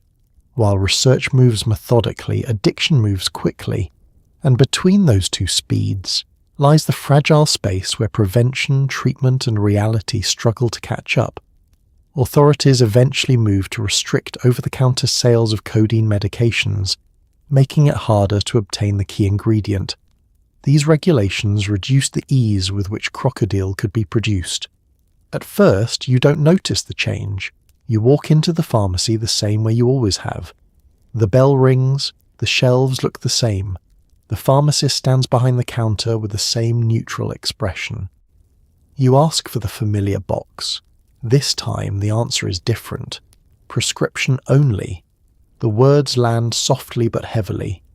You blink, as if maybe you misheard. You try another pharmacy the next day. Same response. New rules. Government order. Codeine-based medications are now controlled substances. Just like that, one of the most accessible pieces of your routine disappears behind regulation. From a public health perspective, it makes sense. Reports had piled up. Hospitals had documented the injuries. Media coverage had amplified the crisis. Lawmakers needed to be seen doing something, and restricting access to the primary ingredient was the most direct lever available, so they pulled it. And almost immediately, the kitchen laboratory feels the impact. Without codeine tablets, the entire recipe collapses. The spoon sits idle longer. The lighter flickers less frequently. Conversations shift from cooking techniques to sourcing problems. Where can we get it now? Who has a prescription? Does anyone know someone who works at a pharmacy? Scarcity returns, but this time for the ingredient, not just the drug. The government response doesn't erase addiction. It doesn't cure withdrawal. But it does alter the landscape. Some people find alternative opioids. Others turn back to heroin if it's available. A few attempt to quit, whether voluntarily or because the barrier has finally become too high. The regulation changes the math. Before, the equation was simple. Pharmacy plus household chemicals equals relief. Now the pharmacy piece requires paperwork, oversight, medical approval. The casual ease is gone. Public health experts later analyze the effects. In certain regions, reported cases of homemade desomorphine injuries decline after codeine restrictions tighten. Fewer hospital admissions linked directly to Krokodil production. Fewer of the extreme tissue damage cases that once shocked surgeons. From the outside, it looks like progress, and in some ways, it is. But policies ripple unevenly. In the apartment, the mood shifts. Frustration replaces routine. Some blame the government, others blame the media attention. Someone shrugs and says this was inevitable. You sit at the table and realize something strange. The system that once allowed you to quietly buy cough medicine without question has now decided to pay attention. Regulation in theory is meant to protect public health, and often it does. Restricting easy access to precursor ingredients makes it harder for homemade chemical experiments to flourish, but addiction is adaptive. When one door closes, people look for another. Some neighborhoods see a decline in Krokodil production. Others see shifts toward different substances. Drug markets are rarely static. They evolve in response to pressure. Still, for a moment, the kitchen laboratory grows quieter. The spoon collects dust. The lighter rests unused, and you're forced into an uncomfortable pause. Without easy access to codeine, the cycle stutters. Withdrawal still arrives, but the quick fix no longer sits neatly on the pharmacy shelf. Policy doesn't feel dramatic from inside the apartment. There's no press conference playing in your kitchen. No legislative debate echoing through the walls. Just a pharmacist shaking their head. Prescription only. Sometimes large-scale change arrives not as a speech, but as a small barrier between you and a box of pills. The government response doesn't rewrite your story overnight. It doesn't magically restore damaged skin or reverse infections, but it alters the terrain. It slows the spread. It forces the routine to adapt. And for some, that interruption becomes the first crack in the cycle. For others, it's simply another obstacle to navigate. Because while laws can change quickly, habits, especially chemical ones, tend to move at their own stubborn pace. And in the quiet after regulation, you're left staring at the table where the spoon used to steam, waiting and wondering what comes next. Over time, tighter regulations and law enforcement pressure helped reduce the prevalence of the drug. While it never disappeared entirely, the peak of the Krokodil epidemic faded as access to codeine became more controlled. It didn't vanish overnight. There was no single dramatic moment where everyone collectively put down the spoon and said, "Well, that was a terrible idea." Instead, the change was gradual. Pharmacies became stricter. Codeine moved, behind the counter and then behind prescriptions. Some stores began tracking purchases more carefully. Law enforcement increased monitoring in areas where homemade production had been common. The kitchen laboratory grew quieter, not because it had learned its lesson, but because it became harder to function. You notice it first in the small details. Fewer conversations about recipes, fewer boxes of cough medicine on the table, fewer late-night chemical experiments filling the room with fumes. People start talking about other substances instead. Some drift back toward heroin if it's available. Some try to quit entirely. Some disappear from the apartment scene without much explanation. Addiction networks don't announce their shutdowns. They just thin out. Hospitals begin reporting fewer severe Krokodil-related injuries. Surgeons still see the scars, still treat infections, but the tidal wave of catastrophic cases slows. Public health officials track the numbers carefully, comparing year to year. In certain regions, the decline is measurable. Fewer documented cases of tissue necrosis linked to homemade desomorphine. Fewer amputations tied directly to that particular mixture of gasoline and desperation. The epidemic reaches its peak and then begins to fall. But decline doesn't mean closure. The people who were already injured still carry those injuries. The scars remain. The damaged veins don't magically restore themselves. Some limbs lost during the height of the crisis are gone for good. The epidemic fades, but its imprint stays. You see it in the apartment too. The lighter gathers dust more often. The table becomes just a table again some evenings. Someone actually uses it to drink tea. A strange return to normalcy. There's an awkward silence where the routine once lived. Without easy access to codeine, the barrier to production becomes higher than many are willing or able to climb. The drug that once felt frighteningly accessible now requires effort, connections, prescriptions, and addiction often follows the path of least resistance. When the easy option disappears, the market shifts. That doesn't mean addiction disappears. It means it changes shape. Some communities see improvements. Others see transitions to different substances. Drug epidemics are rarely static. They rise, peak, and morph, depending on availability, economics, and policy. But the era of widespread homemade Krokodil production begins to recede. Media coverage quiets down. International headlines move on to other crises. The phrase flesh-eating drug becomes less common in news cycles. The monster loses some of its spotlight. Inside your building, life feels oddly ordinary again. The refrigerator hums, the stairwell smells the same, children still run through the courtyard. You look at your arm one evening, older scars now pale and stiff, and realise something strange. The most intense period has passed. Not because you conquered it, not because it was harmless, but because the conditions that allowed it to spread so easily shifted. Regulation tightened, access narrowed, awareness increased. The epidemic didn't collapse under a single dramatic intervention. It eroded slowly, worn down by policy changes and market adjustments. And yet, there's no triumphant ending music, just a quiet reduction, a fading. The peak becomes a memory people reference in past tense. Remember when that was everywhere? Remember those hospital stories?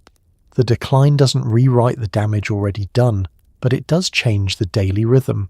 The spoon cools, the kitchen laboratory grows silent. And while addiction remains a stubborn presence in many forms, the specific nightmare of widespread homemade desomorphine slowly retreats from centre stage. Not gone, just diminished. Like a storm that finally moves on, leaving behind scars in the landscape, but no longer pounding at the windows every night.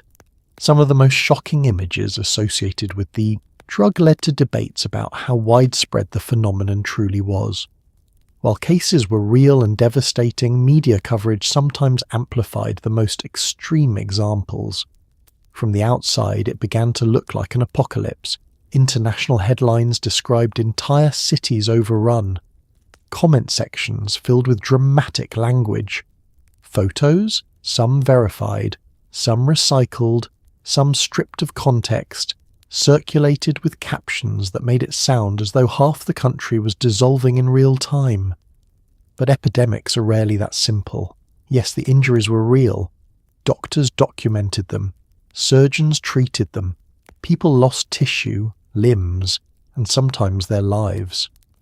The damage caused by poorly produced desomorphine mixtures was not imaginary, but the scale, that became more complicated. When a story is horrifying enough, it spreads quickly. Media outlets compete for attention. The most dramatic cases rise to the top. A single catastrophic injury can become the symbol for an entire region. If 10 people are using, and one suffers severe visible necrosis, the photo of that one person travels the farthest. You sit at the kitchen table scrolling through an article someone forwarded. The image on the screen is extreme. The caption reads like the opening line of a horror novel. You glance at your own arm. It's damaged, yes. But it doesn't look like that. This is where myth and reality begin to blur. In some areas, Krokodil use was concentrated and severe. In others, it was far less common. Reports varied by region. Some hospitals saw clusters, others reported only occasional cases. But once the name gained international notoriety, it became shorthand for something larger. Social decay, addiction, collapse. The nuance didn't travel as well as the photos. Researchers later pointed out that while homemade desomorphine was indeed dangerous, some of the imagery used in global media represented the most advanced, untreated cases. Not every user experienced catastrophic tissue loss. Not every wound progressed to bone exposure. That doesn't minimize the damage. It contextualizes it. There's a difference. Inside the apartment, the conversation reflects that tension. Everyone thinks it's like this everywhere, someone says. Another shrugs. They always show the worst, and they're not entirely wrong. Media amplification can distort scale. A rare but severe outcome can become the defining narrative. At the same time, dismissal can be just as misleading. Just because not every case looks like the worst photograph doesn't mean the risk is exaggerated. The truth sits somewhere in the middle.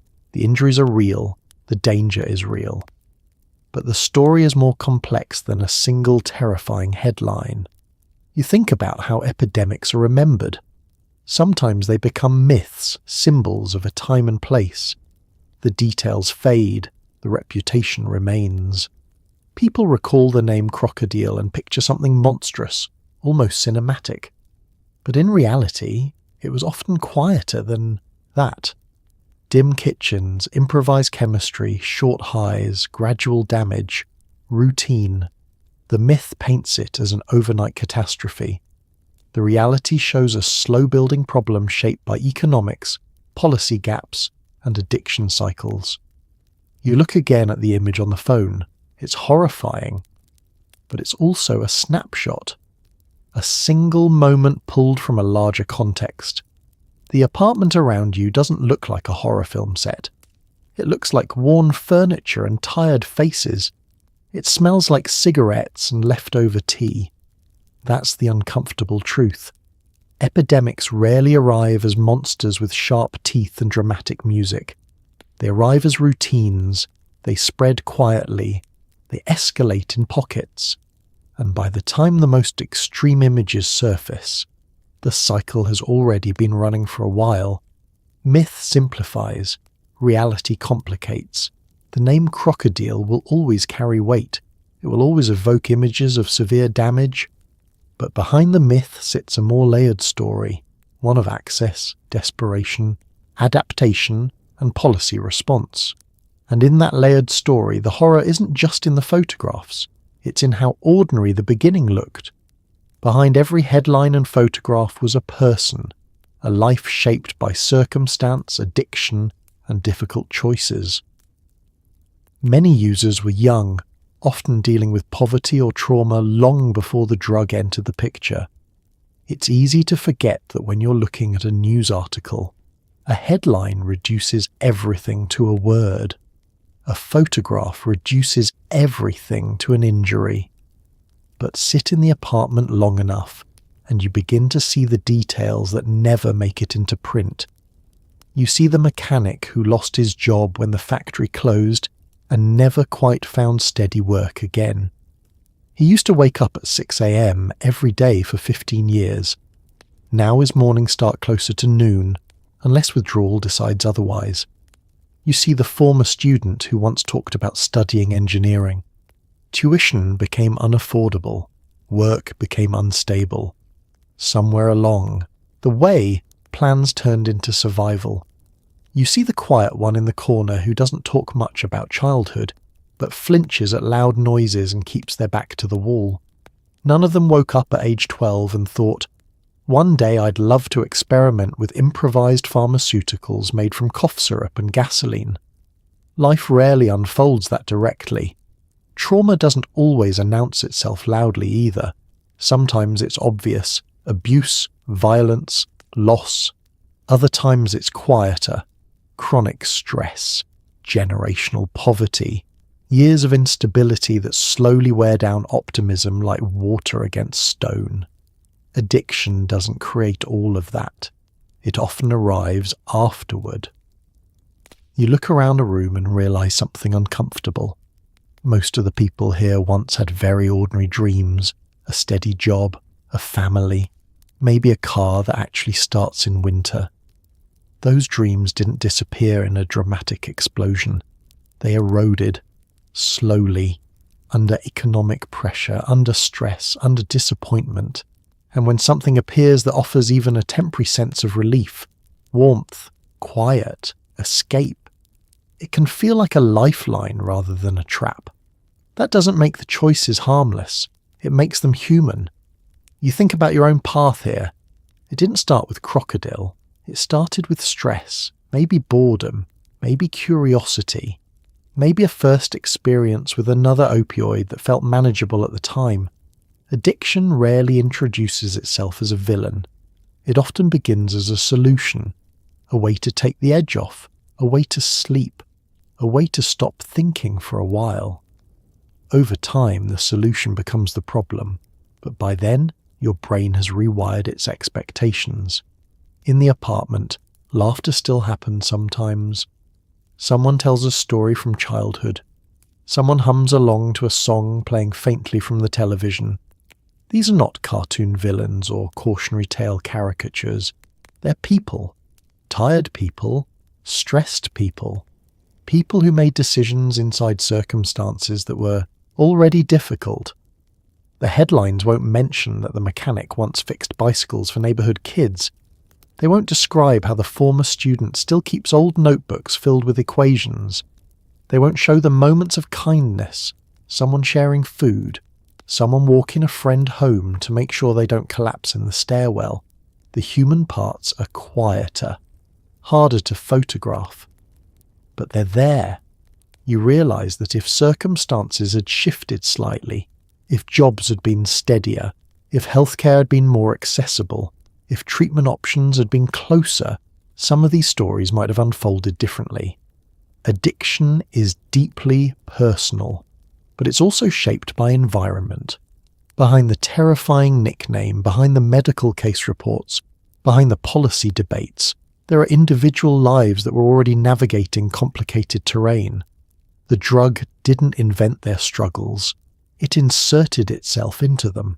And when people talk about epidemics, it's easy to focus on numbers, cases, statistics. But inside this apartment, the epidemic has faces, it has names, it has histories that began long before the spoon and lighter entered the picture. And sometimes, the most important thing to remember is this.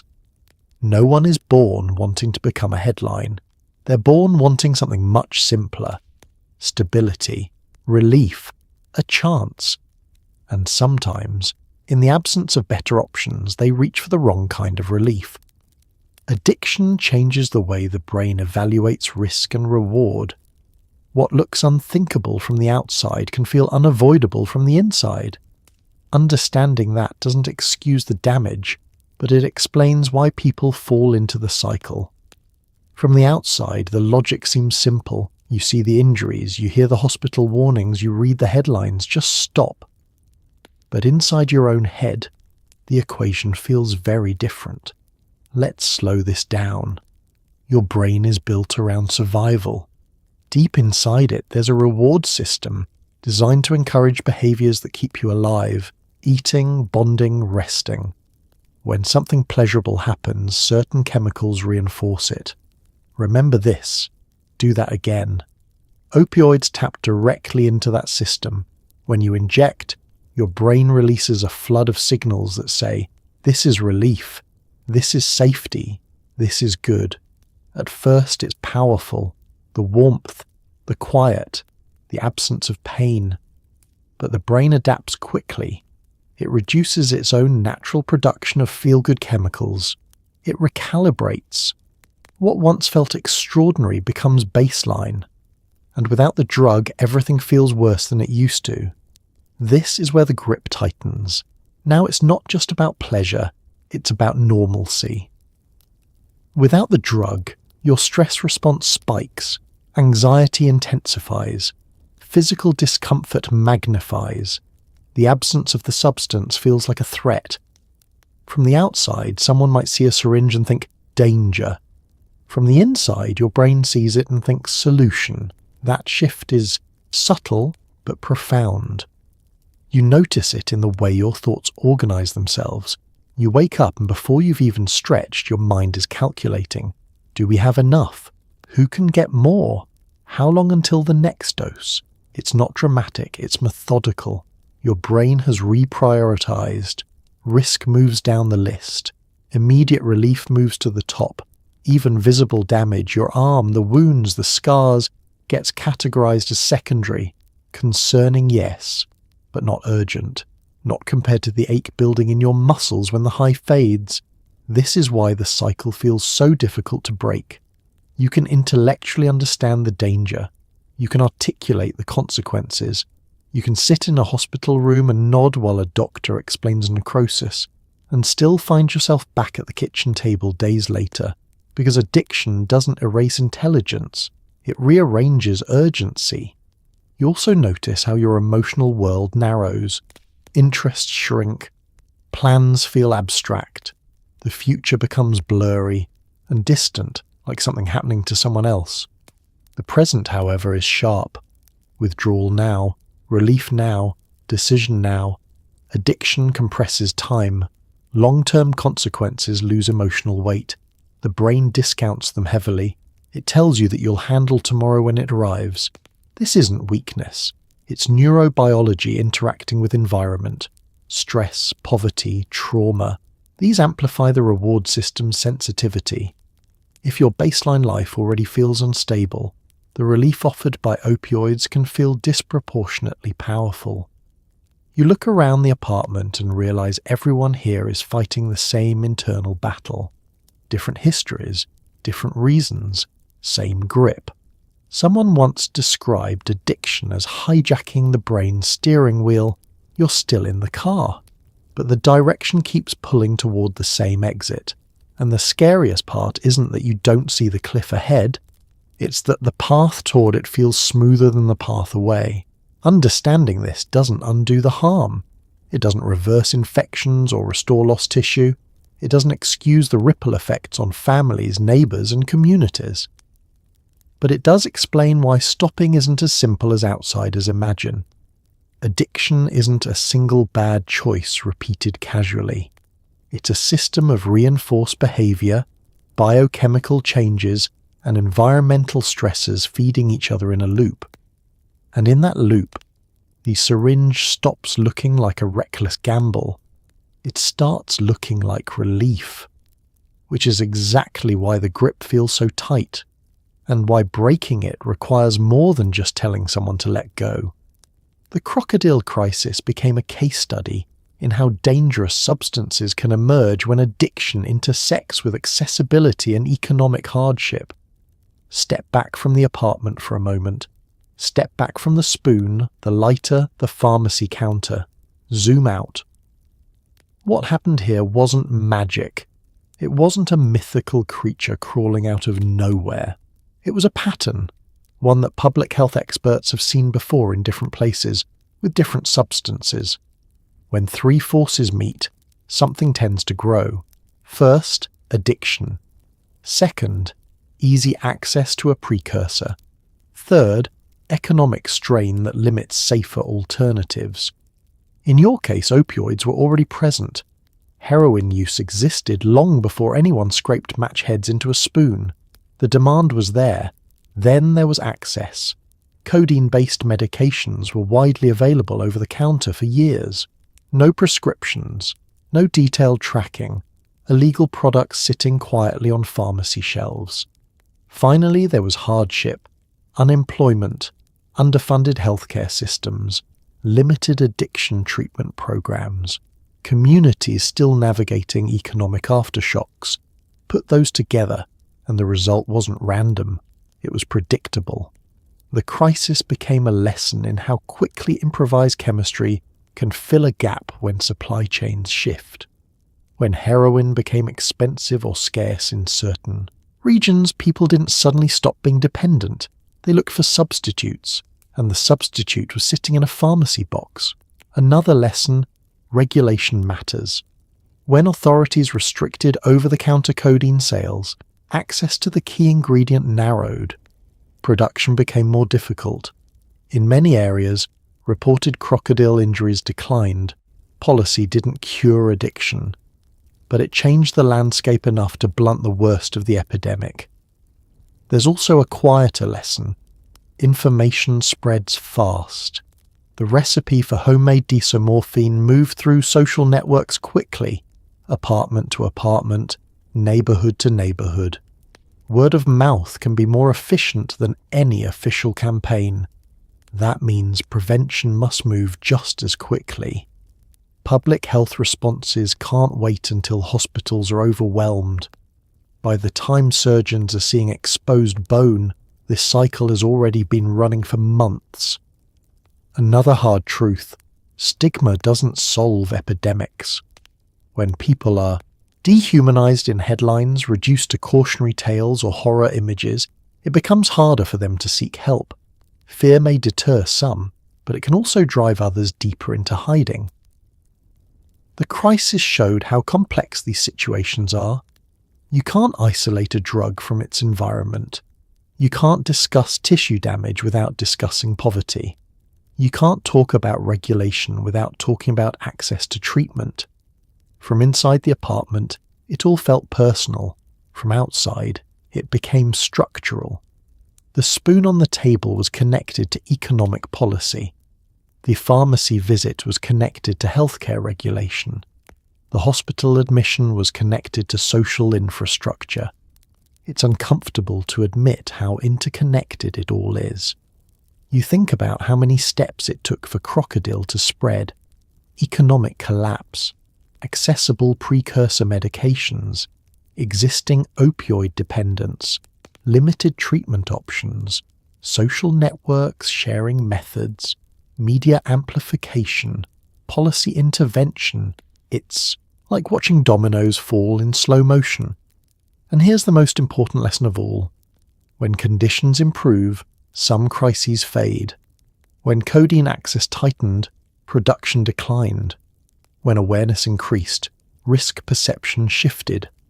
When certain regions stabilized economically, vulnerability decreased. Epidemics are not permanent features of a society. They are responses to conditions. Change the conditions and you change the outcome. Sitting in the quiet apartment now, you realize something. The drug felt like the center of the story, but it wasn't. It was the symptom. The crisis revealed fault lines that were already there: economic instability, healthcare gaps, untreated addiction. Krokodil didn't invent those fault lines. It exposed them. And perhaps that's the final lesson. If you only fight the substance, you might win a battle. If you address the environment that allowed it to thrive, you prevent the next one. Because history has a pattern. When hardship meets accessibility and unmet need, something will fill the space. The question is whether that something will be relief through support and treatment, or relief through another spoon, another lighter, and another dangerous experiment on a kitchen table. And now we return to where the day began. The quiet apartment, the spoon on the table, the hum of the refrigerator. The cycle that started this morning is still turning, one decision at a time. In the world of addiction, days blur together like pages in a book you never meant to write. You're back in the same chair. The light filtering through the curtains hasn't changed much. It's still grey, still hesitant. The refrigerator continues its steady hum, the most reliable sound in the room. The table carries the same scratches. The spoon rests where it always rests. If someone walked in right now without context, they might not notice anything extraordinary. It's just an apartment, just a morning. But you know better. This morning began with a dull ache behind your eyes, a dry mouth, that familiar calculation creeping into your thoughts before you were even fully awake. How much is left? How long will it last? Who has what? Addiction doesn't begin loudly each day. It begins quietly, like a whisper sliding under the door before the sun comes up. You stretch your fingers slightly, noticing the stiffness in your joints. Your arm, marked by older wounds and healing scars, rests on the table. The skin has changed over time, some areas pale and tight, others darker and uneven. You remember how the day unfolded, the pharmacy trips that once felt routine, the kitchen chemistry experiments, the brief warmth of the high, the sharp teeth of withdrawal, the hospital corridors, the headlines, the regulations, the slow decline of the epidemic outside your walls. And yet here you are. The larger crisis may have faded from news cycles, the peak may have passed, but personal cycles don't always align neatly with public timelines. Your day is measured not in headlines, but in hours, in cravings, in negotiations with yourself. You notice how ordinary it all feels. That's the unsettling part. The extraordinary horror stories, the medical case reports, the global debates, they all shrink down into this small, quiet space. A table, a chair, a refrigerator humming like it's trying to comfort you. Addiction rarely feels dramatic from the inside. It feels repetitive, predictable, exhausting in its sameness. You think about how many mornings have started like this. How many times you've told yourself that tomorrow might look different. Maybe tomorrow you'll break the loop. Maybe tomorrow the routine will lose its grip, but tomorrow is abstract. This morning is immediate. You glance toward the window. Outside, life continues. Someone walks across the courtyard carrying groceries. A car engine turns over reluctantly in the cold. Somewhere in the building a kettle whistles. Normal life hums along, unaware of the small battle unfolding in this kitchen. You realize something else too. The cycle is made of tiny decisions. Not one giant leap, not one dramatic moment. Just small choices stacked on top of each other. Reach for the spoon, or don't. Pick up the phone, or don't. Open the door, or stay seated. In the world of addiction, days blur because they follow the same script. Wake, calculate, seek relief, repeat. It's like rereading the same chapter over and over, hoping the ending changes. And yet, beneath the repetition, there is still a quiet awareness. You know the story now. You've seen the arc, from the first mention of a cheap substitute to the hospital lights and the tightening of regulations. You've watched the epidemic rise and fall around you. You sit in the hum of the refrigerator and feel the weight of that knowledge. The cycle is still turning. But cycles, by definition, can be interrupted. Not easily, not magically, but they are not infinite by design. This morning feels heavy, yes. Repetitive, yes. But it is still just one morning. And as the quiet apartment holds its breath around you, you understand something that headlines never quite capture. The crisis was large. The damage was real.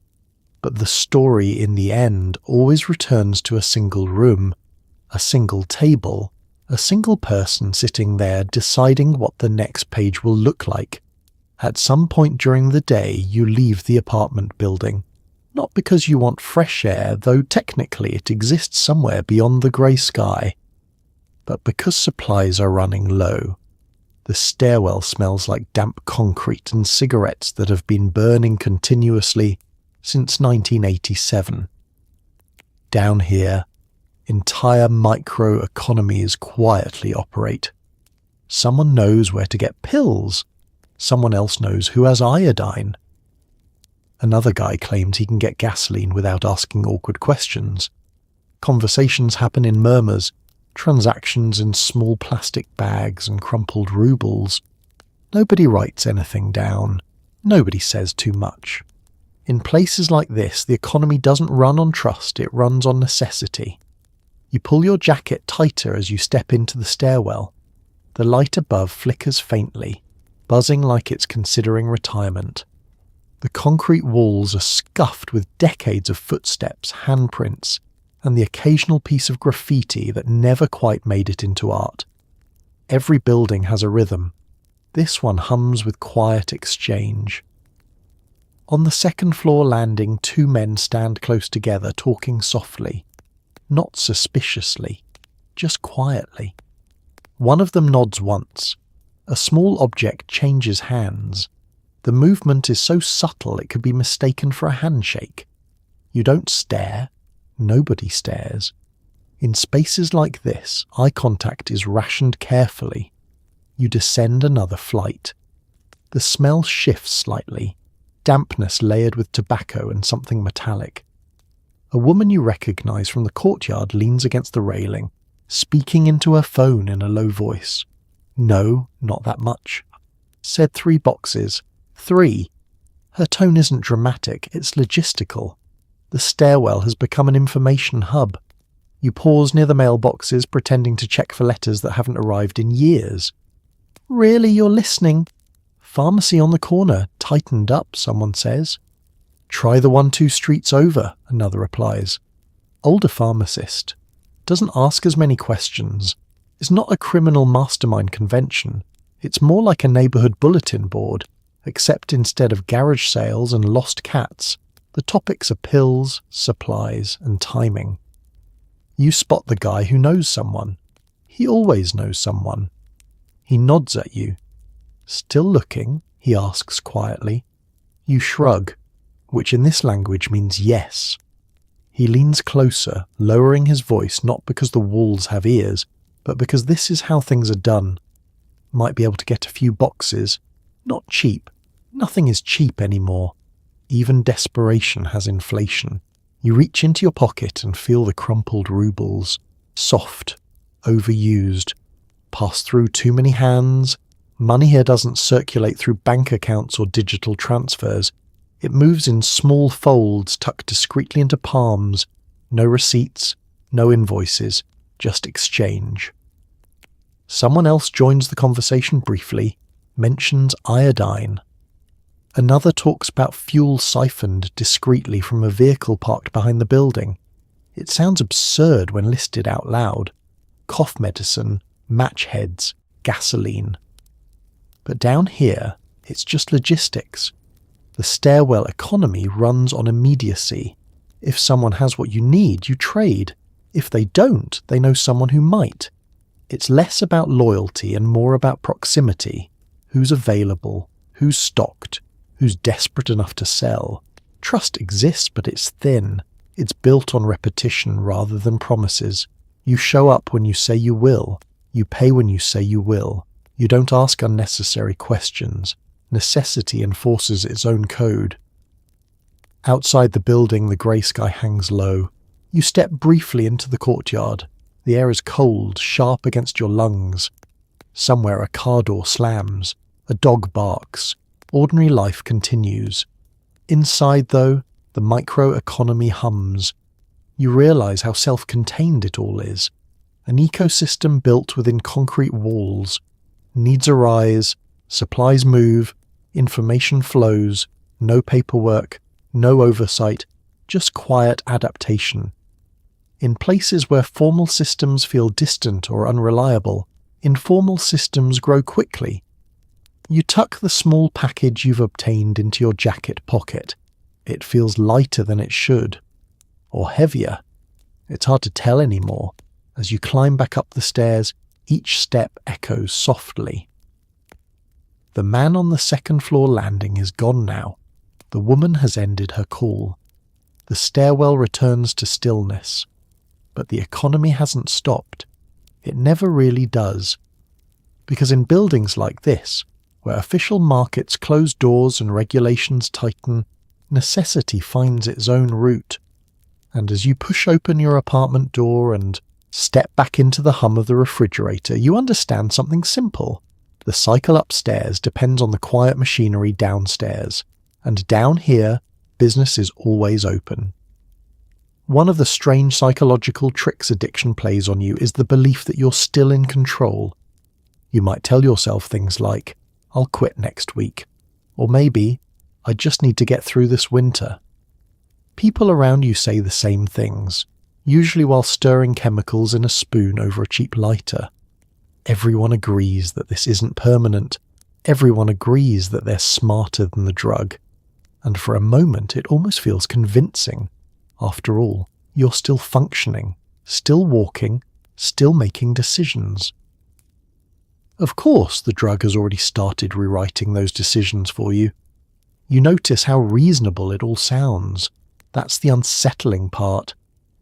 No one in the apartment stands up and announces, "I have permanently surrendered my autonomy to a cloudy brown liquid." That would be dramatic. Honesty rarely arrives that loudly. Instead, the conversations are practical. "I just need to stabilise for a bit. I'll cut back once things calm down. It's only because work is stressful." You nod along because your version sounds similar. You're not reckless, you tell yourself.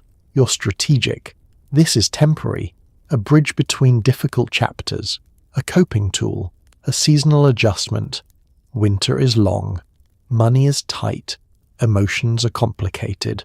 Of course you'll quit, just not today. The spoon heats, the lighter flickers, someone carefully draws the mixture into a syringe while explaining their future plan in impressive detail. There's talk of moving to another city, getting a job, going back to school, repairing relationships. The future remains beautifully intact in conversation. That's the illusion's greatest strength. You can still imagine a better version of yourself. You can still picture life without this routine. You haven't forgotten who you used to be. And because that memory exists, you assume control does too. You're still paying rent, still showing up to certain obligations, still answering your phone sometimes. From the outside, you don't look completely untethered. Functioning becomes proof. See, I'm fine. But functioning and controlling are not the same thing. You begin noticing small adjustments in your behavior. Routes you take now revolve around access. Your schedule bends around supply. You cancel plans more often. You wake up earlier, not for ambition, but for calculation. How much is left? Who can I call? What's the backup plan? These are not dramatic, life-shattering choices. They're small pivots, slight recalibrations, the kind that feel rational in the moment. Addiction doesn't rip the steering wheel from your hands all at once. It nudges it, gently, consistently. You still make decisions. But the options you seriously consider start narrowing. For example, quitting next week always seems more practical than quitting today. Next week is tidy, organized. A future version of you will be stronger, better rested, financially stable. Today, however, you're tired. Today your arm aches. Today the spoon is already on the table. You watch yourself negotiate. Just one more time, just to avoid withdrawal. Just until the pharmacy situation settles. The justifications stack neatly, logical, structured, almost professional in their presentation. If addiction held board meetings, you'd be employee of the month. The others in the apartment echo similar scripts. Someone claims they've reduced their usage. Someone else says they're spacing doses further apart. Everyone measures progress in subtle ways that rarely survive the week. And yet, the illusion is comforting. Believing you're in control reduces fear. It allows you to sit at the table without feeling entirely trapped. It keeps panic at bay. Because admitting the truth that the substance has begun influencing your priorities, your schedule, your thoughts, is heavier. It suggests vulnerability. It suggests that intelligence alone isn't enough. You catch a glimpse of yourself in the darkened window. You look ordinary. Tired, maybe, but capable. That's the trick. Addiction doesn't always strip you of competence immediately. It allows you to function just enough to believe you're managing it. Meanwhile, it quietly reshapes your internal landscape. Reward systems recalibrate. Risk tolerance shifts. Time perception narrows. The future you talk about so confidently becomes perpetually postponed. Next week, next month, after winter, the illusion of control thrives on delay. And as the lighter clicks again beneath the spoon, you realize something uncomfortable. You're still making decisions. But more and more of them are orbiting the same small, flickering flame, which means the control you feel isn't entirely false. It's just redirected, and that redirection is subtle enough that you almost don't notice it happening at all. In apartment blocks like this, privacy is more of a polite suggestion than a reality. Walls are thin, hallways echo, and grandmothers sitting near windows notice absolutely everything. The neighbours know what's happening long before anyone admits it. They see the same people coming and going at odd hours. They hear coughing, arguments, the metallic clink of spoons against cups. In some buildings, people look away out of quiet sympathy. In others, they report it immediately. But in many places, the reaction is something more complicated. A tired understanding that life here has always been difficult, and that sometimes people simply fall through the cracks. You feel it the moment you step into the hallway. The door across from yours opens a fraction of an inch, not enough to be obvious, just enough to confirm that someone is watching. Mrs. Petrovna on the 3rd floor waters her plants at very strategic times of day. Coincidentally, those times align beautifully with your arrivals and departures. She doesn't say anything. She doesn't have to. Apartment buildings like this operate on quiet observation. Everyone knows who lost their job, who argues too loudly, who's behind on rent, Who has visitors at 2 a.m.? You descend the stairwell and hear a door close softly above you. The echo lingers. Somewhere, a television volume lowers as you pass. You tell yourself it's paranoia. It isn't. The neighbours have seen the pattern. The pharmacy trips. The same small group of people rotating through the same doorway. The occasional ambulance parked outside. Lights off, but presence unmistakable. They hear the metallic clink from your kitchen too. Not clearly. Not enough to identify, but enough to register repetition. Clink. Pause. Low murmurs. Coughing. In some buildings, someone would call the police at the first suspicion. In others, confrontation would come quickly, an angry knock on the door, a shouted accusation in the hallway. Here, it's different. Here, it's layered. The man downstairs once drank heavily for years. People remember. The couple on the second floor argue so loudly the entire building knows when their marriage is collapsing. The young guy, 2 apartments over, hasn't paid his utility bill in months. Struggle isn't unusual here. It's ambient. So when the neighbours notice your routine, they don't react with shock. They react with recognition. You see it in the way Mrs. Petrovna looks at you in the courtyard. Not disgust, not approval. Just a long, quiet glance that says, "I know." And then she looks away. Sometimes there's sympathy mixed in. A plastic bag of leftover pastries left on your doorknob. No note, just food. Other times, it's irritation, a complaint about noise, a pointed comment about strange smells drifting through ventilation shafts. No one says the word crocodile out loud. No one needs to. The building has developed its own language. Raised eyebrows, shortened. Greetings. Silence that lingers half a second too long. In thin-walled apartments, privacy erodes gradually. You become part of the building's story whether you intend to or not.